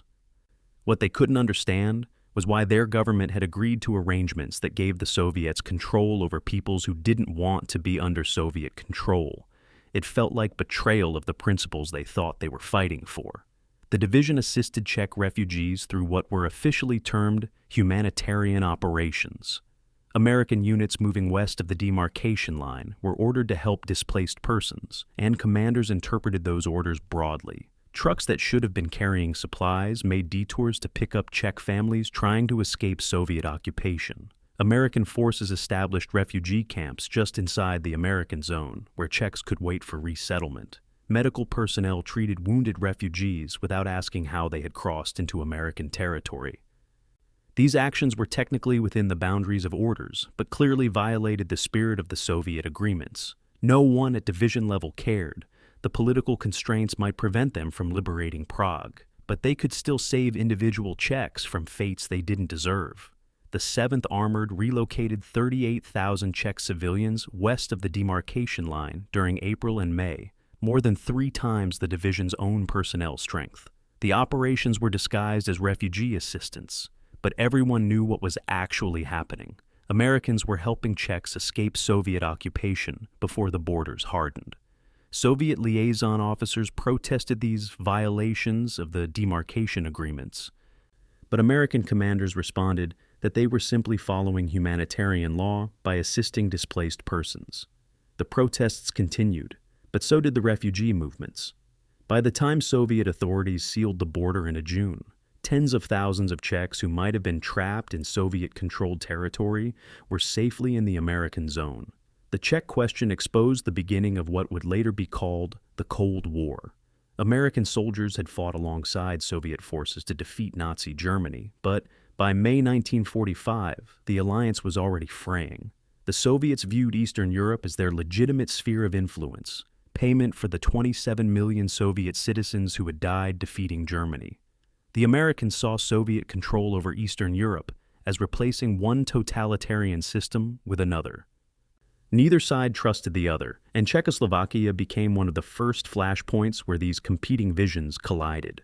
The men of the 7th Armored Division didn't understand the geopolitical calculations that kept them from liberating Prague. They only understood that they had been ordered not to save people they could have saved, and that the reason had something to do with maintaining an alliance with forces they increasingly viewed as enemies rather than friends. The smell reached them before they saw the camp. Lieutenant James Morrison was leading a patrol down a farm road when one of his men vomited violently, overcome by an odor that was beyond description. It was death and disease and human waste all mixed together, so overpowering that several soldiers tied rags across their faces before continuing forward. They found the camp a quarter-mile down the road, a sub-camp of Flossenburg concentration camp, housing 800 survivors who were more skeleton than human. Morrison had seen death throughout the campaign: burned tank crews, artillery casualties, German civilians killed in bombing raids. Nothing had prepared him for this. The survivors barely looked human, their bodies so emaciated that bones pressed against skin with no muscle in between. Many were too weak to stand. Some were already dead, lying where they had fallen, while their fellow prisoners lacked the strength to move the bodies. Morrison radioed for medical support and tried to comprehend what he was seeing. This was different from combat. This was systematic, organized evil on a scale his mind couldn't process. The 7th Armored Division liberated 14 forced labor subcamps during late April and early May, encountering approximately 6,000 survivors. The number was approximate because many died in the days after liberation, too weak to recover despite medical care. The camps were satellite facilities of larger concentration camps, places where prisoners were worked to death in support of German war production. The survivors were mostly Jewish, though the camps also held political prisoners, Soviet POWs, and others the Nazis had deemed undesirable. The conditions were indescribable. Prisoners slept on wooden boards without mattresses or blankets. Rations consisted of watery soup and crusts of bread, maybe 1,000 calories per day for men doing heavy labor. Disease was rampant: typhus, dysentery, tuberculosis, spreading unchecked through populations with no resistance. The Nazis had worked these people until they died, then replaced them with new prisoners in an efficient cycle of murder disguised as industrial production. April 26th brought division medical personnel to the camps, and they were immediately overwhelmed. The survivors needed food, but their digestive systems couldn't handle normal rations after months or years of starvation. Medics watched in horror as freed prisoners ate K rations and then died from the shock of rich food hitting bodies that had adapted to starvation. The medical staff learned to start with small amounts of easily digestible food, broth, bread soaked in milk, and gradually increase portions. They treated typhus with what limited medicine they had, knowing that many patients were too far gone to save. The psychological toll on American medics was severe. These were men trained to save lives, now watching people die from liberation, because their bodies couldn't survive the transition from systematic starvation to adequate nutrition. April 28th through 30th, division engineers were ordered to document the camps for war crimes evidence. Photographers moved through the facilities taking pictures of everything: the barracks where prisoners slept, the work sites where they labored, the mass graves where they were buried. The engineers used bulldozers to excavate mass graves, revealing layers of bodies stacked in pits. At one site, they found over 400 corpses in various states of decomposition. The engineers wore masks and gloves, but nothing could protect them from the psychological impact of handling bodies that had been human beings days or weeks earlier. The photography had to be thorough, because Allied leadership knew that people would not believe the camps existed without overwhelming evidence. The images that emerged from this documentation were among the most disturbing of the war. May first brought a forced march that became one of the most controversial decisions the division made.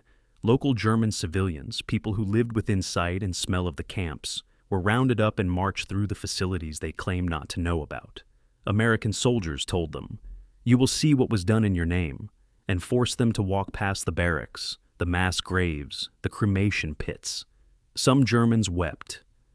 Others looked away or claimed they had no idea the camps existed. A few fainted from the horror of what they saw.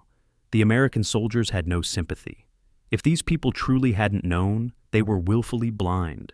If they had known and done nothing, they were complicit. Either way, they needed to see the consequences of the regime they had supported or tolerated.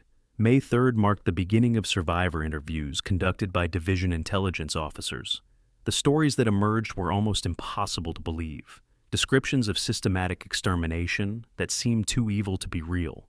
Survivors described selection processes where prisoners were divided into those who could work and those who would be killed immediately. They described medical experiments performed on living subjects without anesthesia. They described watching family members die from starvation or disease or random violence from guards. They described a system designed to dehumanize and destroy, reducing people to numbers tattooed on their arms. The American soldiers conducting these interviews initially approached the stories with skepticism, assuming survivors were exaggerating in their trauma. But as more interviews corroborated the same details, the Americans realized they were hearing truth too terrible to dismiss. The soldier reactions documented in letters home revealed the psychological impact of encountering the camps. Men who had described combat with matter-of-fact brevity wrote pages about the camps, struggling to find words adequate to convey what they had seen. They questioned how human beings could do these things to other human beings. They wondered why Allied intelligence hadn't better prepared them for what they would find. Some expressed rage so intense it frightened them, describing urges to kill German guards on sight without trial. Others described a numbness that was almost worse than rage, a shutting down of emotional response because feeling anything was too painful. The camps affected veterans differently than combat had, striking at something deeper than fear of death. The 7th Armored was not among the major camp liberators. That distinction belonged to units like the 4th Armored Division at Ohrdruf or the 42nd Infantry at Dachau. But the division's encounter with systematic evil was just as profound. The men had fought the Wehrmacht for 9 months, developed a grudging respect for German tactical competence even while hating what Germany represented. The camps destroyed any possibility of respect. These were not the products of battlefield necessity or collateral damage from military operations. These were purposeful, organized atrocities that revealed the true nature of the regime they had been fighting. Soldiers who had questioned whether the war was worth its cost stopped questioning. Whatever else could be said about the war, destroying the system that created these camps was worth any price. The division photographers took over 2,000 images during the camp liberations, many too graphic for official release until the 1980s. The photographs showed bodies stacked like cordwood, survivors who weighed 70 or 80 pounds, evidence of medical experiments that defied belief. The images were filed as war crimes evidence, used in the Nuremberg trials to prove that the Holocaust had occurred.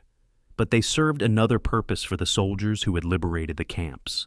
They were proof that what they had seen was real, not hallucinations or exaggerations. The men knew that people back home would not believe their descriptions without photographic evidence, and they were determined that the world would know what had been done. The psychological impact on soldiers who liberated the camps was profound and lasting. Men who had witnessed battlefield horror said the camps were worse because the horror was organized and systematic. The Wehrmacht killed people in combat, but the camps killed people as an industrial process, with the same efficiency that factories produce tanks or aircraft. The realization that human beings were capable of this level of organized evil shook fundamental assumptions about civilization and progress. Some soldiers became advocates for preventing future genocides, speaking publicly about what they had seen. Others never spoke about the camps at all, unable to articulate experiences that exceeded language's capacity to describe. All carried the memories for the rest of their lives, witnesses to crimes against humanity that defined what the war had really been about. The moral obligation that came with being witnesses to genocide was something the division's soldiers struggled with for decades. They had seen things that most people would never believe, evidence of evil that exceeded normal human comprehension. Some felt a responsibility to testify, to ensure that the world knew what had happened and that it could never happen again. They gave interviews to historians, spoke at schools and museums, wrote memoirs describing the camps in careful detail. Others felt that no testimony could adequately convey what they had experienced, that trying to describe the camps was inherently futile because words could not capture the reality. Both groups carried the burden of witnessing, knowing that they had seen humanity at its absolute worst and that knowledge could never be forgotten or ignored. Lieutenant William Gray was standing in the turret of his Sherman tank when the bullet killed him. It was early afternoon on May 1st, 6 days before the war would officially end, and Gray was trying to identify the source of sporadic rifle fire coming from buildings ahead. The sniper was probably part of a werewolf resistance cell. German soldiers who had been ordered to continue fighting even after surrender became inevitable. The shot entered just below Gray's helmet rim, and he died instantly, collapsing into the turret while his crew screamed for medics who could do nothing. Gray was the last officer from the 7th Armored Division killed in action, 28 years old, 3 days from going home. His death illustrated the absurd cruelty of war's final days, when men died for objectives that no longer mattered, while everyone waited for the formal end that couldn't come fast enough. May 3rd brought a firefight near Domageles that lasted 15 minutes and killed 8 German soldiers without a single American casualty. Company C of the 23rd Armored Infantry encountered SS troops defending a roadblock, fanatics who refused to surrender, even though their cause was obviously lost. The Americans called in artillery, suppressed the position, and then assaulted with infantry supported by tanks. The Germans fought until they were overrun, dying in positions they could have abandoned without shame. The American soldiers couldn't understand why anyone would choose death over surrender when the war was days from ending. But the SS had been indoctrinated to believe that surrender was betrayal, that fighting to the death was the only honorable option. Ideological fanaticism kept some Germans fighting long after rational calculation would have ended resistance. May 5th marked the division's last confirmed armored kill. A Sherman tank destroyer engaging and destroying a Jagdpanzer IV near the Czech border. The engagement happened at long range, the German assault gun trying to retreat, and the American tank destroyer engaging it with high-velocity rounds until it caught fire. 3 German crew members escaped, 2 died in the vehicle. It was an anticlimactic end to months of tank warfare, a brief exchange of fire rather than a dramatic duel.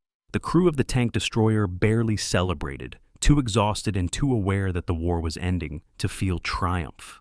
They had survived, and that was enough.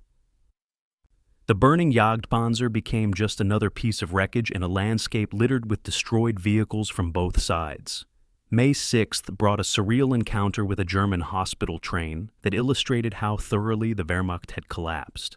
The train was carrying 400 wounded German soldiers and had been abandoned by its guards when they learned American forces were approaching.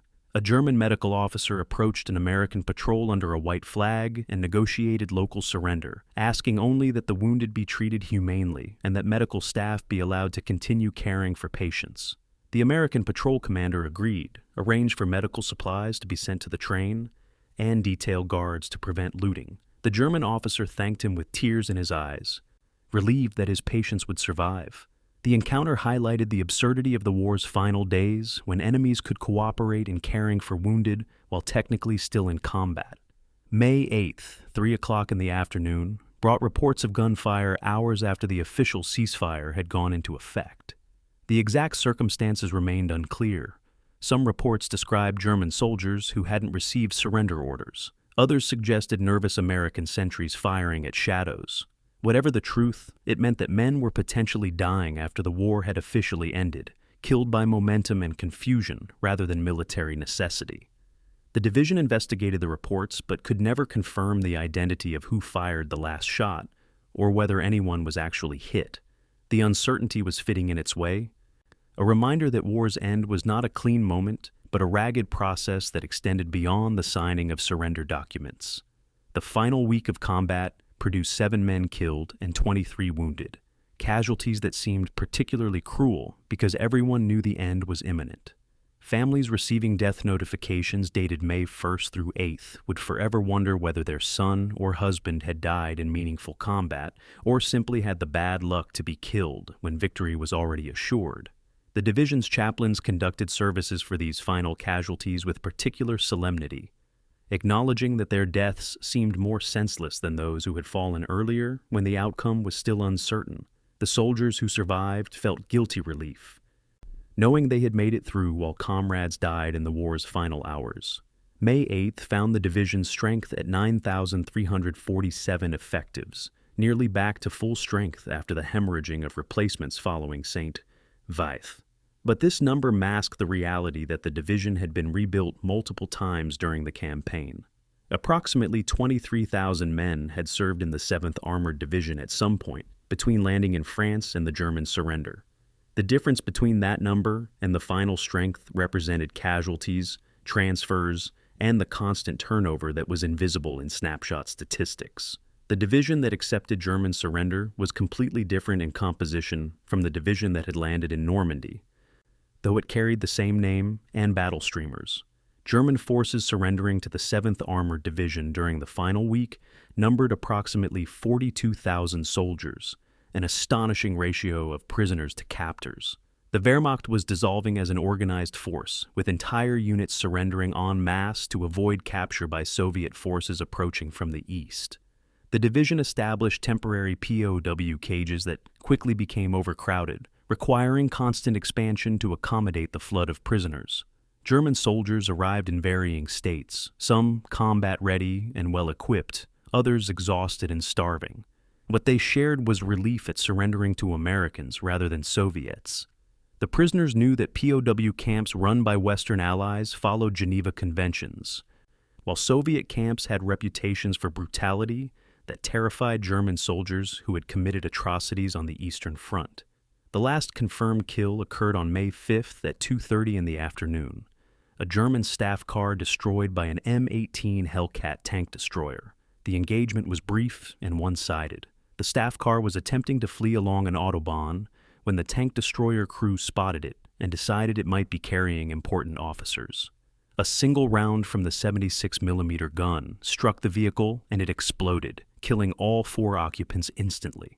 The Americans searched the wreckage and found the bodies of Wehrmacht officers with papers suggesting they were trying to reach Bavaria and surrender. The tank destroyer crew felt no satisfaction from the kill, recognizing they had probably destroyed men who were trying to end their participation in the war. But orders were still to engage German forces on site, and the crew had followed orders. It was just another death in a war defined by millions of deaths. Equipment condition reports painted a picture of machines pushed beyond their limits. 60% of the Shermans that landed in Normandy were gone, destroyed in combat, or worn out mechanically and cannibalized for parts. Many tanks were on their 3rd or 4th crews, the original crews having been killed or wounded and replaced. Some vehicles showed evidence of hasty field repairs, armor plates welded over battle damage, engines swapped from wrecked tanks, jury-rigged fixes that kept them running despite missing parts. The division's Shermans in May 1945 were well-used machines held together by mechanic skill and desperation, far from the factory-fresh vehicles that had rolled off landing craft in August. Total personnel who served in the division throughout the campaign approached 23,000 to 24,000 when accounting for replacements, a number more than double the division's authorized strength. This reflected the constant turnover from casualties and the need to continuously feed new men into depleted units. Some companies had completely turned over their personnel 3 or 4 times, with only a handful of men serving from Normandy to Germany. The division's identity transcended individual soldiers, existing as an institution that remained continuous even as the men who comprised it changed. The 7th Armored Division that ended the war was simultaneously the same organization that began it, and completely different, transformed by combat into something unrecognizable from its camp polk origins. The final days of combat revealed the psychological toll that everyone carried beneath the surface. Men who appeared functional during daylight operations woke screaming from nightmares. Tank crews who had escaped burning vehicles experienced panic attacks when ordered back into Shermans. Soldiers became recklessly aggressive, seeking combat as if courting death, or froze during engagements, unable to force themselves to advance. The division had no systematic way to address combat trauma, treating it as weakness or cowardice rather than injury. Some men were evacuated for psychiatric evaluation, most simply endured, functioning through willpower while their mental health quietly deteriorated. The war was ending, but its effects on those who fought it would last lifetimes. Major David Klein sat at a field desk covered with casualty reports and tried to make the numbers tell a story that made sense. He was the division historian, responsible for compiling the official after-action report that would document the 7th Armored Division's war. The statistics filled page after page. 1,019 men killed in action, 3,887 wounded, 714 missing, with most later confirmed dead. Those were just the combat casualties. Another 2,000 men had been evacuated for non-combat injuries, frostbite, trench foot, combat exhaustion, diseases. The division had suffered roughly 7,000 casualties during 9 months of combat, nearly 70% of its authorized strength. Klein wrote the numbers carefully, knowing that each one represented a name, a face, a family somewhere in America receiving notification that would destroy their world. The numbers were accurate and complete and utterly inadequate to capture what had actually happened. May the 20th through 25th brought decoration ceremonies that attempted to honor valor with pieces of colored ribbon and metal. The Medal of Honor was presented posthumously to Private Robert C. Murray, who had single-handedly destroyed 2 German machine gun positions during the St. Vith battle before being killed by artillery fire. Murray's mother had been flown to Germany for the ceremony, and she accepted the medal with dignity that barely concealed her grief. What use was the nation's highest decoration when her son was dead? Congressional delegations visited the division, posing for photographs with decorated soldiers and making speeches about heroism and sacrifice.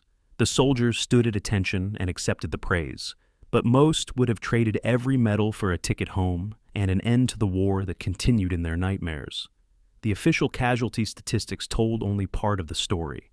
1,019 killed in action, but that number didn't capture the tank crews who burned alive when their Shermans were penetrated, or the men who died slowly from wounds because medics couldn't reach them, or the soldiers who succumbed to infections because antibiotics ran out.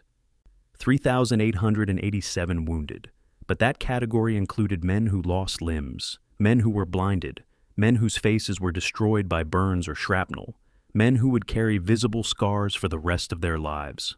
714 missing, most confirmed dead, but some still unaccounted for. Their families left in permanent uncertainty about what had happened in the final moments. Total personnel who served in the division during the war approached 23 to 24,000 when replacements were included. The mathematics were stark. Nearly 1 in 3 men who served in the 7th Armored Division became a casualty. Some units had even worse statistics. Tank crews faced casualty rates of 15 to 20% because they operated in vehicles that were both essential and vulnerable. The Shermans that tank crews fought in were death traps when penetrated, and German anti-tank weapons were designed specifically to penetrate them. Surviving as a tank crew member required a combination of skill, caution, and luck that not everyone possessed. Battle participation credits told the geographic story of the campaign: Normandy, northern France, Rhineland, Ardennes, Alsace, Central Europe. Each credit represented weeks or months of combat in different terrain against different enemies under different conditions. The division had fought in hedgerows and forests, cities and open country, summer heat and winter cold. They had faced Wehrmacht units ranging from elite SS Panzer divisions to hastily assembled Volksgrenadier formations, from fanatical Hitler Youth to exhausted veterans who surrendered at first opportunity. The variety of combat experiences made the 7th Armored one of the most battle-tested divisions in the European theater. But it also meant there was no rest, no opportunity to specialize or adapt fully to any single type of warfare. Equipment losses documented the material cost of the campaign. 247 Sherman tanks destroyed or written off, representing nearly 3 complete turnovers of the division's tank strength. 74 tank destroyers lost, 1,140 other vehicles destroyed, damaged beyond repair, or simply worn out from continuous use. The division that ended the war was equipped almost entirely with replacement vehicles, the original Shermans and trucks and jeeps from Normandy, long since destroyed or worn out. American industrial capacity meant these losses could be replaced, unlike German losses which became permanent.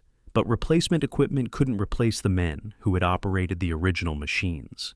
Enemy casualties inflicted by the division were estimated rather than precisely counted, but intelligence officers calculated approximately 36,000 Germans killed or wounded by 7th Armored operations. Another 114,000 prisoners had been taken, though most of those surrendered during the final weeks when German resistance collapsed. The kill ratios suggested American material superiority compensated for German tactical advantages. The division lost more tanks per engagement, but killed more Germans overall because they had more tanks to lose. It was attritional warfare at industrial scale, grinding down an enemy that couldn't replace losses while accepting casualties America could absorb. Decorations awarded told stories of extraordinary courage under fire. 1 Medal of Honor, 62. Distinguished Service Crosses for exceptional valor, 1,873 Silver Stars for gallantry in action, 7,540 Bronze Stars for meritorious service. The medals represented a tiny fraction of the courageous acts performed during the campaign, because most courage was invisible. The tank commander who led one more attack despite fear, the medic who treated wounds under fire, the replacement soldier who forced himself forward despite terror. Awards recognized the most visible and dramatic acts, but everyday courage sustained the division through 9 months of combat. The comparison with other divisions revealed the 7th Armored's place in the broader campaign. The division's 4.5% killed-in-action rate was typical for armored divisions, lower than infantry divisions, which averaged 6 to 8%, but higher than support units kept away from front lines.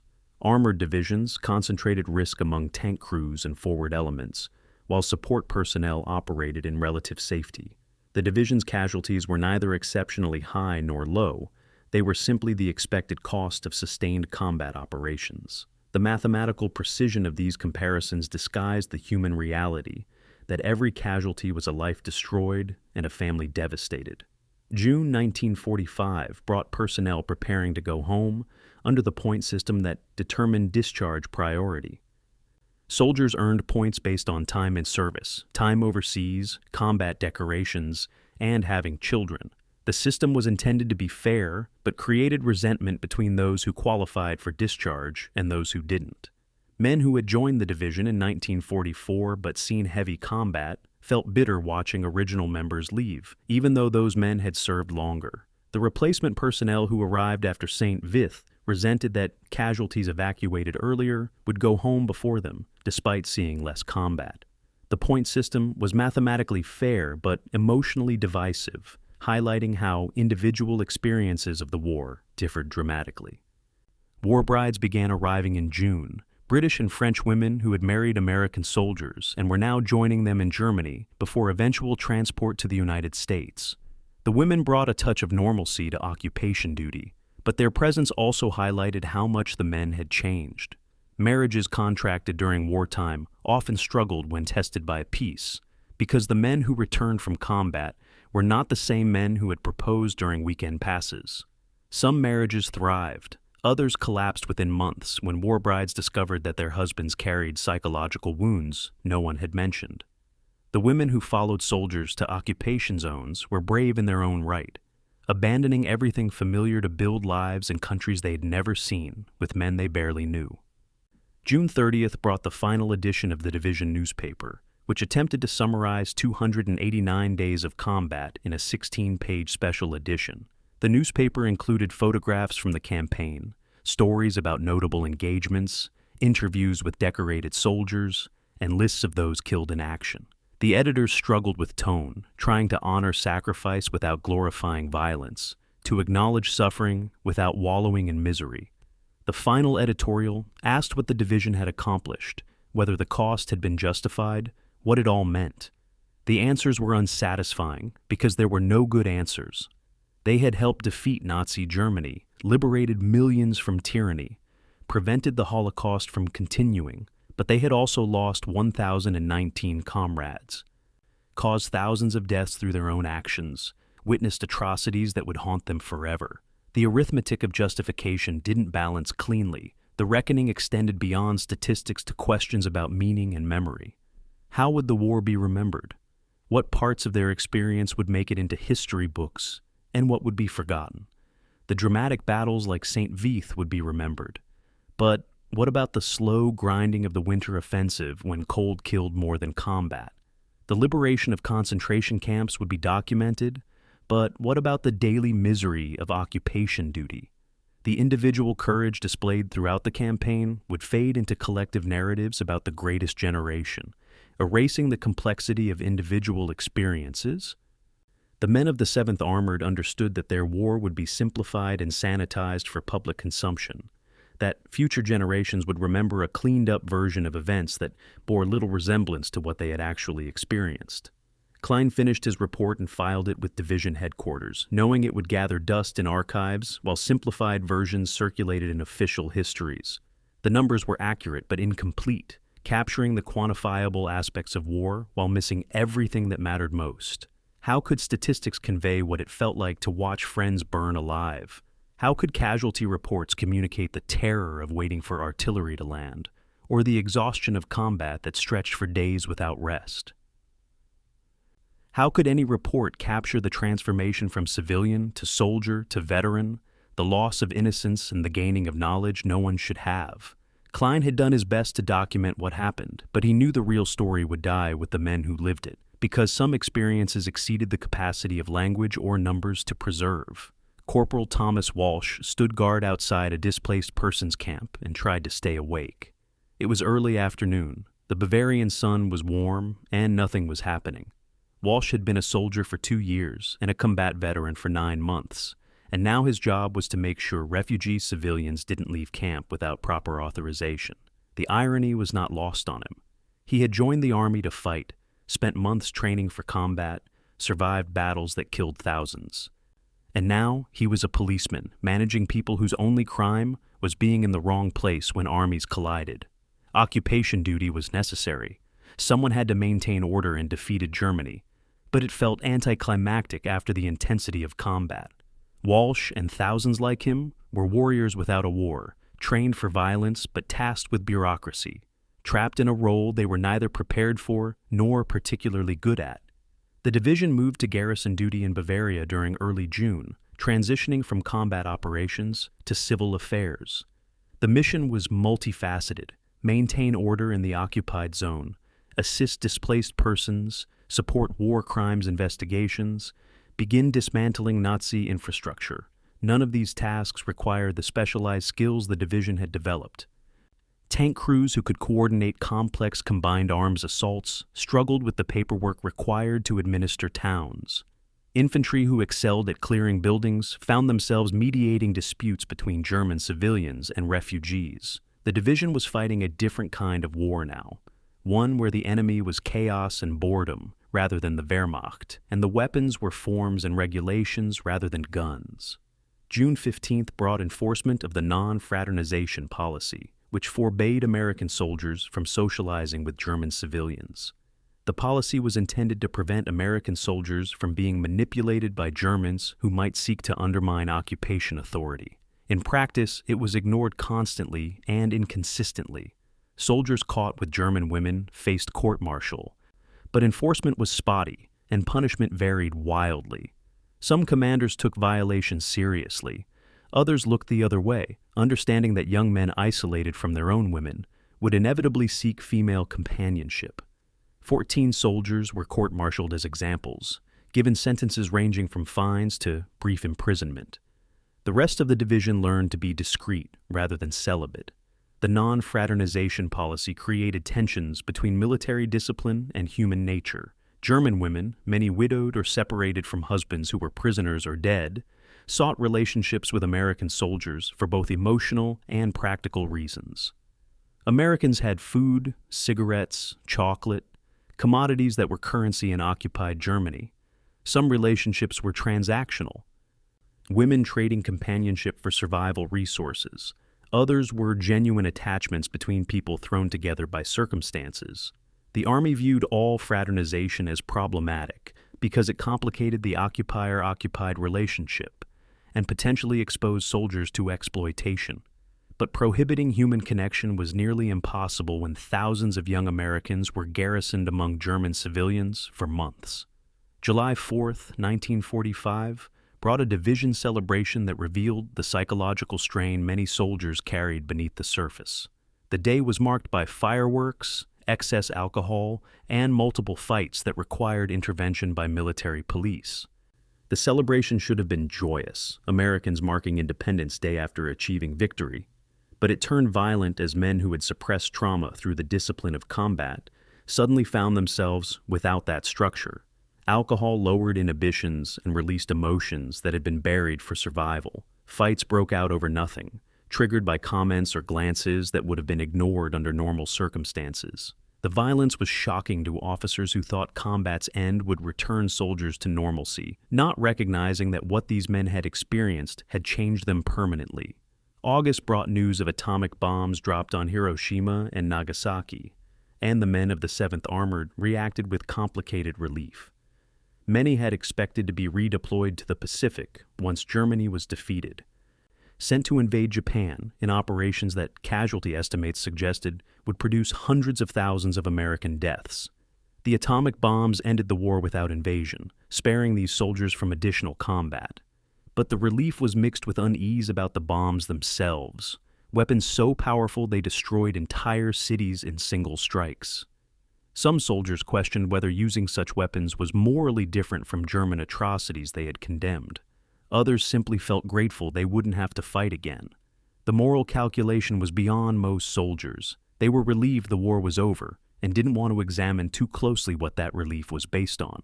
September through October brought division deactivation as high point personnel shipped home and the division shrank. 9,347 soldiers on May 8th became 4,200 by September 1st, a 60% reduction in 3 months. The men going home were the original members, the Camp Polk veterans who had survived the entire campaign. Their departure meant the loss of institutional knowledge and unit cohesion that had been built through shared experience. The soldiers remaining were mostly replacements who had joined during or after the Battle of the Bulge, men who identified with the division's accomplishments but hadn't participated in its formation. The 7th Armored Division was becoming something different, transitioning from combat unit to occupation force. Black market policing became a major mission, consuming resources that seemed disproportionate to the threat. American soldiers traded cigarettes, alcohol, and gasoline for German goods, particularly cameras and watches. The black market thrived because American military personnel had access to commodities Germans desperately wanted, and German manufacturing still produced luxury goods Americans desired.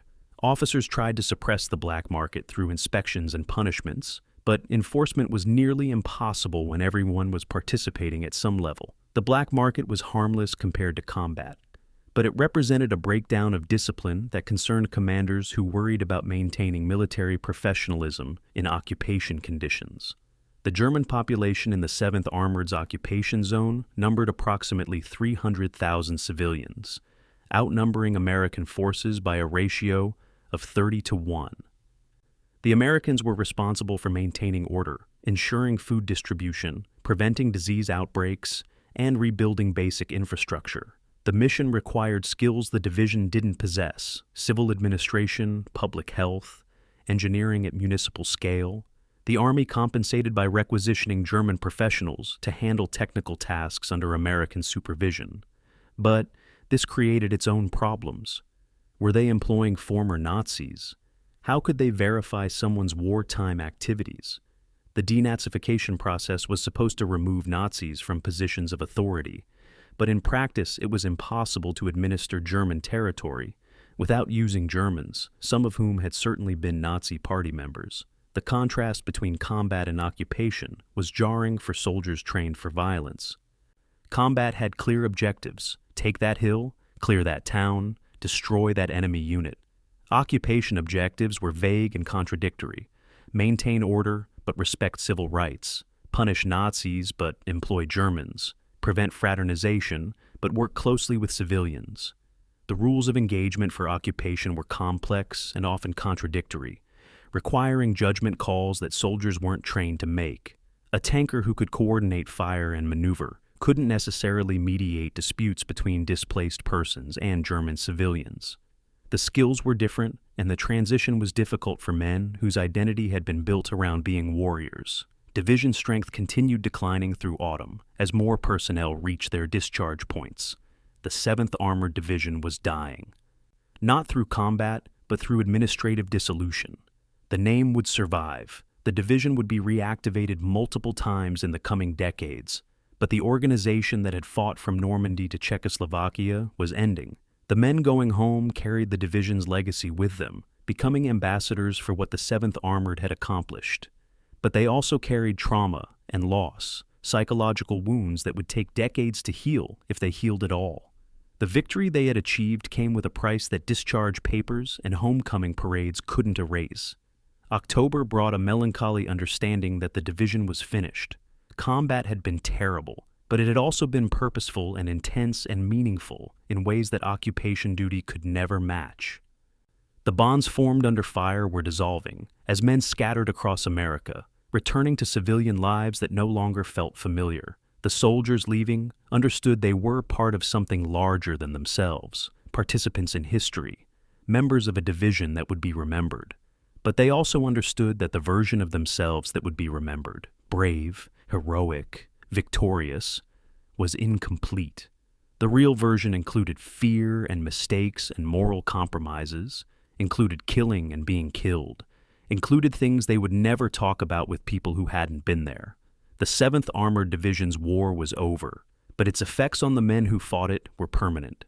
The division stood in formation one last time, 9 companies arrayed on a field in Bavaria under gray October skies.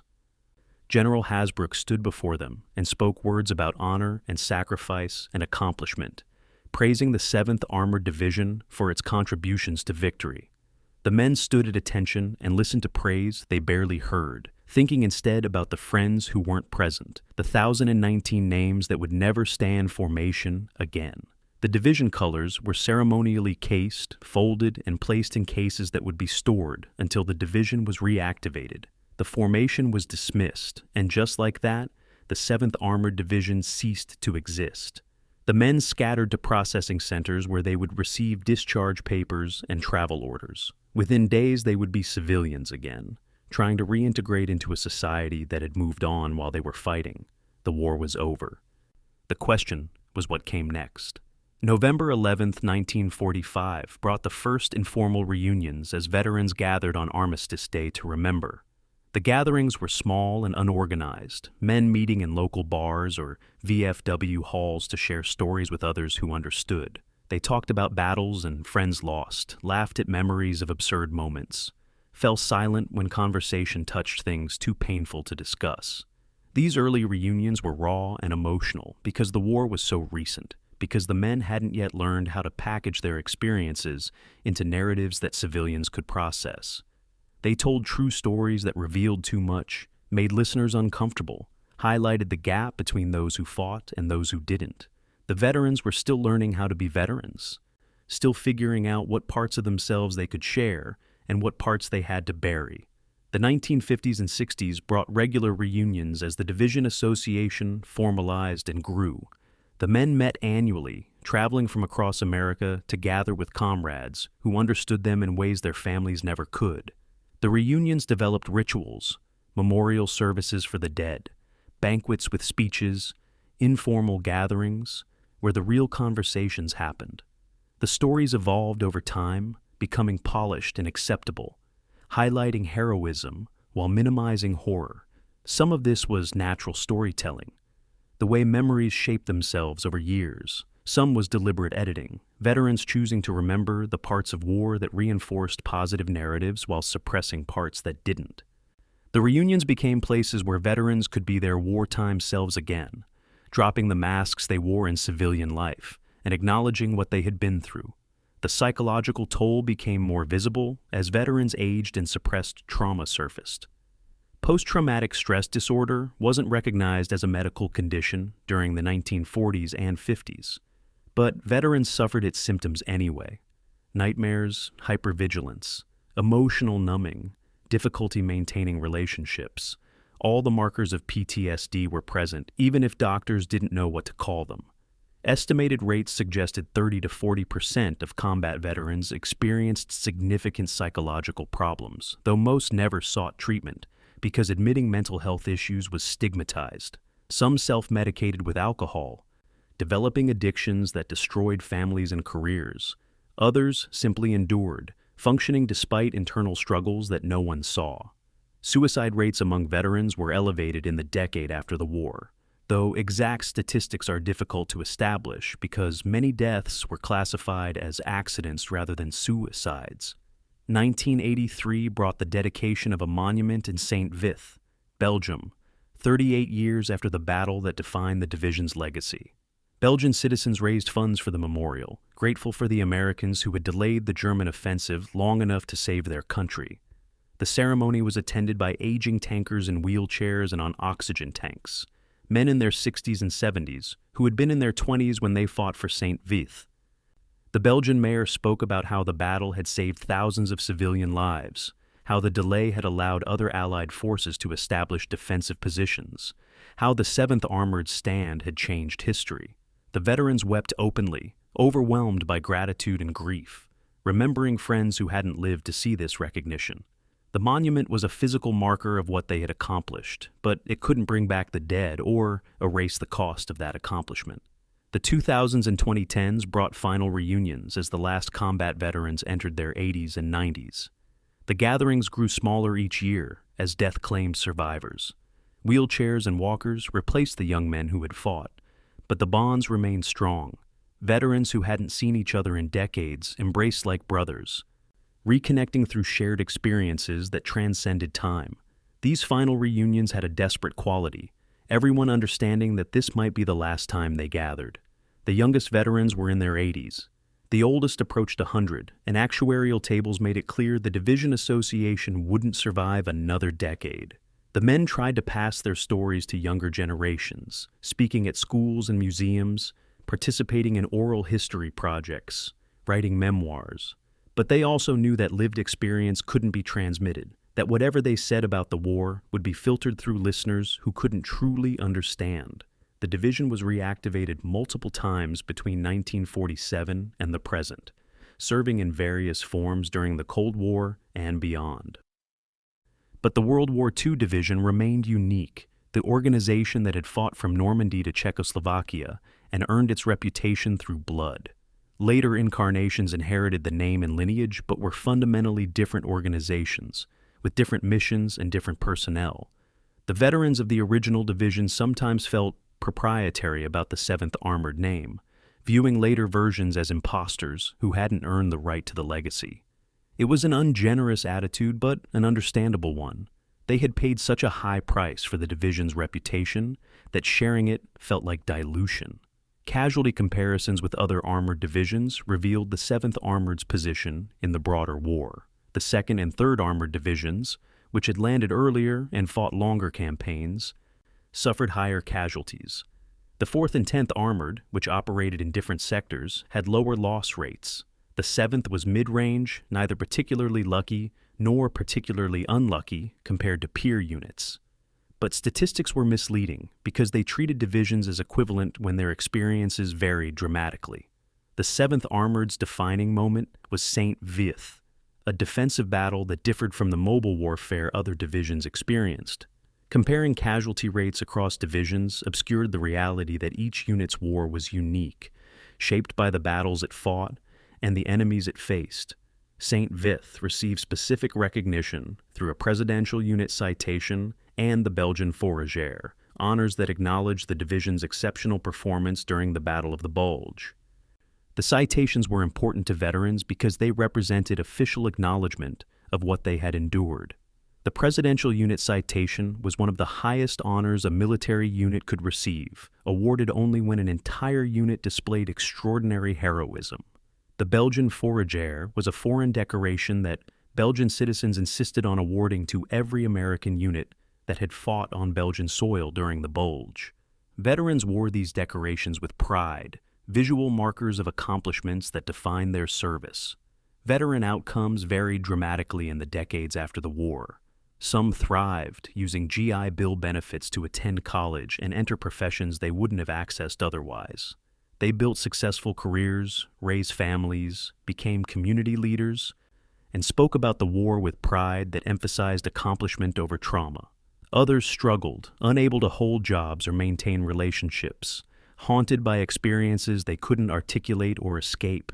They moved frequently, divorced multiple times, self-medicated with alcohol or drugs, and died younger than they should have from suicide or stress-related illnesses. Most fell somewhere between these extremes, functioning but carrying invisible scars, successful in some areas while struggling in others. The war's impact varied by individual temperament, specific experiences, and support systems available after returning home. The Division Association maintained itself until 2018, when declining membership forced dissolution. The last president died in 2021 at age 98, one of the final survivors of the Normandy landing. His death marked the effective end of the World War II 7th Armored Division as a living entity rather than historical record. The men who had fought under the division's banner were gone or would be soon, taking with them first-hand knowledge that couldn't be preserved in archives or oral histories.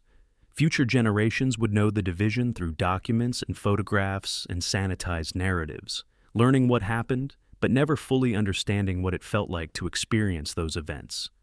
Memory preservation became urgent as veterans died and primary sources disappeared. 14 books were published by veterans of the division, first-hand accounts that range from memoirs to technical histories. Over 200 oral histories were archived in libraries and museums.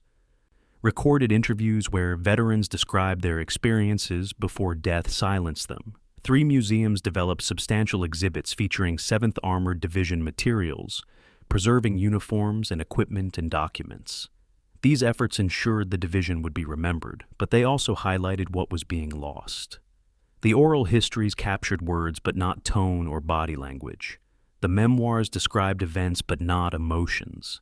The museum exhibits displayed objects but not context. The full reality of the division's war existed only in the minds of men who fought it, and that reality was dying with them. The question of what made them lucky persisted through decades of reunions and reflection. 1,019 men died, hardly a lucky outcome for them or their families. But the division survived battles that destroyed other units, escaped encirclements that trapped thousands, and endured conditions that should have broken them. Was that luck or skill? Training or divine intervention? The veterans never reached consensus. Some believed genuinely that fortune had favored them, that the nickname was descriptive rather than ironic. Others considered it dark humor, a joke about survival in circumstances where death was random and meaningless. Most eventually concluded that luck was real, but unevenly distributed. The division might have been lucky, but within the division, some men were lucky and others weren't, and there was no pattern or justice to who lived and who died. The lessons from their experience remained relevant across decades as America fought other wars. Combined arms coordination, adaptation under fire, small unit leadership, the importance of logistics. These principles that the 7th Armored learned through trial and error were validated repeatedly in Korea, Vietnam, Iraq, Afghanistan. Military historians studied the division's campaigns as examples of armored warfare executed well and executed poorly, analyzing what worked and what failed. The Battle of St. Vith, in particular, became a case study in defensive operations. taught at military academies as an example of how to delay a superior force through tactical competence and refusal to panic. The men who fought these battles would have been proud to know their experiences informed future soldiers, though they might also have questioned whether those lessons prevented the mistakes they had made, or simply ensured future generations made different mistakes. The final question, how do we honor sacrifice without glorifying war, remained unresolved as the last veterans died. The men of the 7th Armored Division didn't want their experiences glorified because they understood that war was horror, regardless of who won. But they also didn't want their sacrifices dismissed or forgotten, didn't want younger generations to believe that victory came easily, or that defeating Nazi Germany wasn't worth the cost. They occupied an uncomfortable middle ground, simultaneously proud of what they accomplished and devastated by what it required, wanting to be remembered, but not wanting war itself to be celebrated. The monuments and museums and history books would remember the 7th Armored Division, but whether they would capture this complexity was uncertain. Easier narratives always prevailed, stories of heroism without horror, victory without cost, sacrifice that was noble rather than tragic. The truth was messier and darker and more human than those narratives allowed, and the men who carried that truth took it to their graves. The lucky 7th Armored Division fought for 289 days across France, Belgium, Luxembourg, Germany, and Czechoslovakia. They liberated towns and concentration camps, destroyed German divisions, delayed offensives, and contributed to victory in ways both dramatic and mundane. 1,019 of them died in the process, and thousands more carried physical and psychological scars for the rest of their lives. They were farm boys and factory workers, immigrants and college students, black and white, and every shade between, united by circumstance into an organization that accomplished things none of them could have achieved individually. Their war ended in October 1945 when the division was deactivated, but the effects of that war continued until the last veteran died 80 years later. They were lucky to survive, unlucky to have fought, proud of their accomplishments, and haunted by their memories. They were the 7th Armored Division, and they deserve to be remembered not as heroes without flaws, but as humans who endured the worst that war could offer, and somehow found the courage to keep fighting.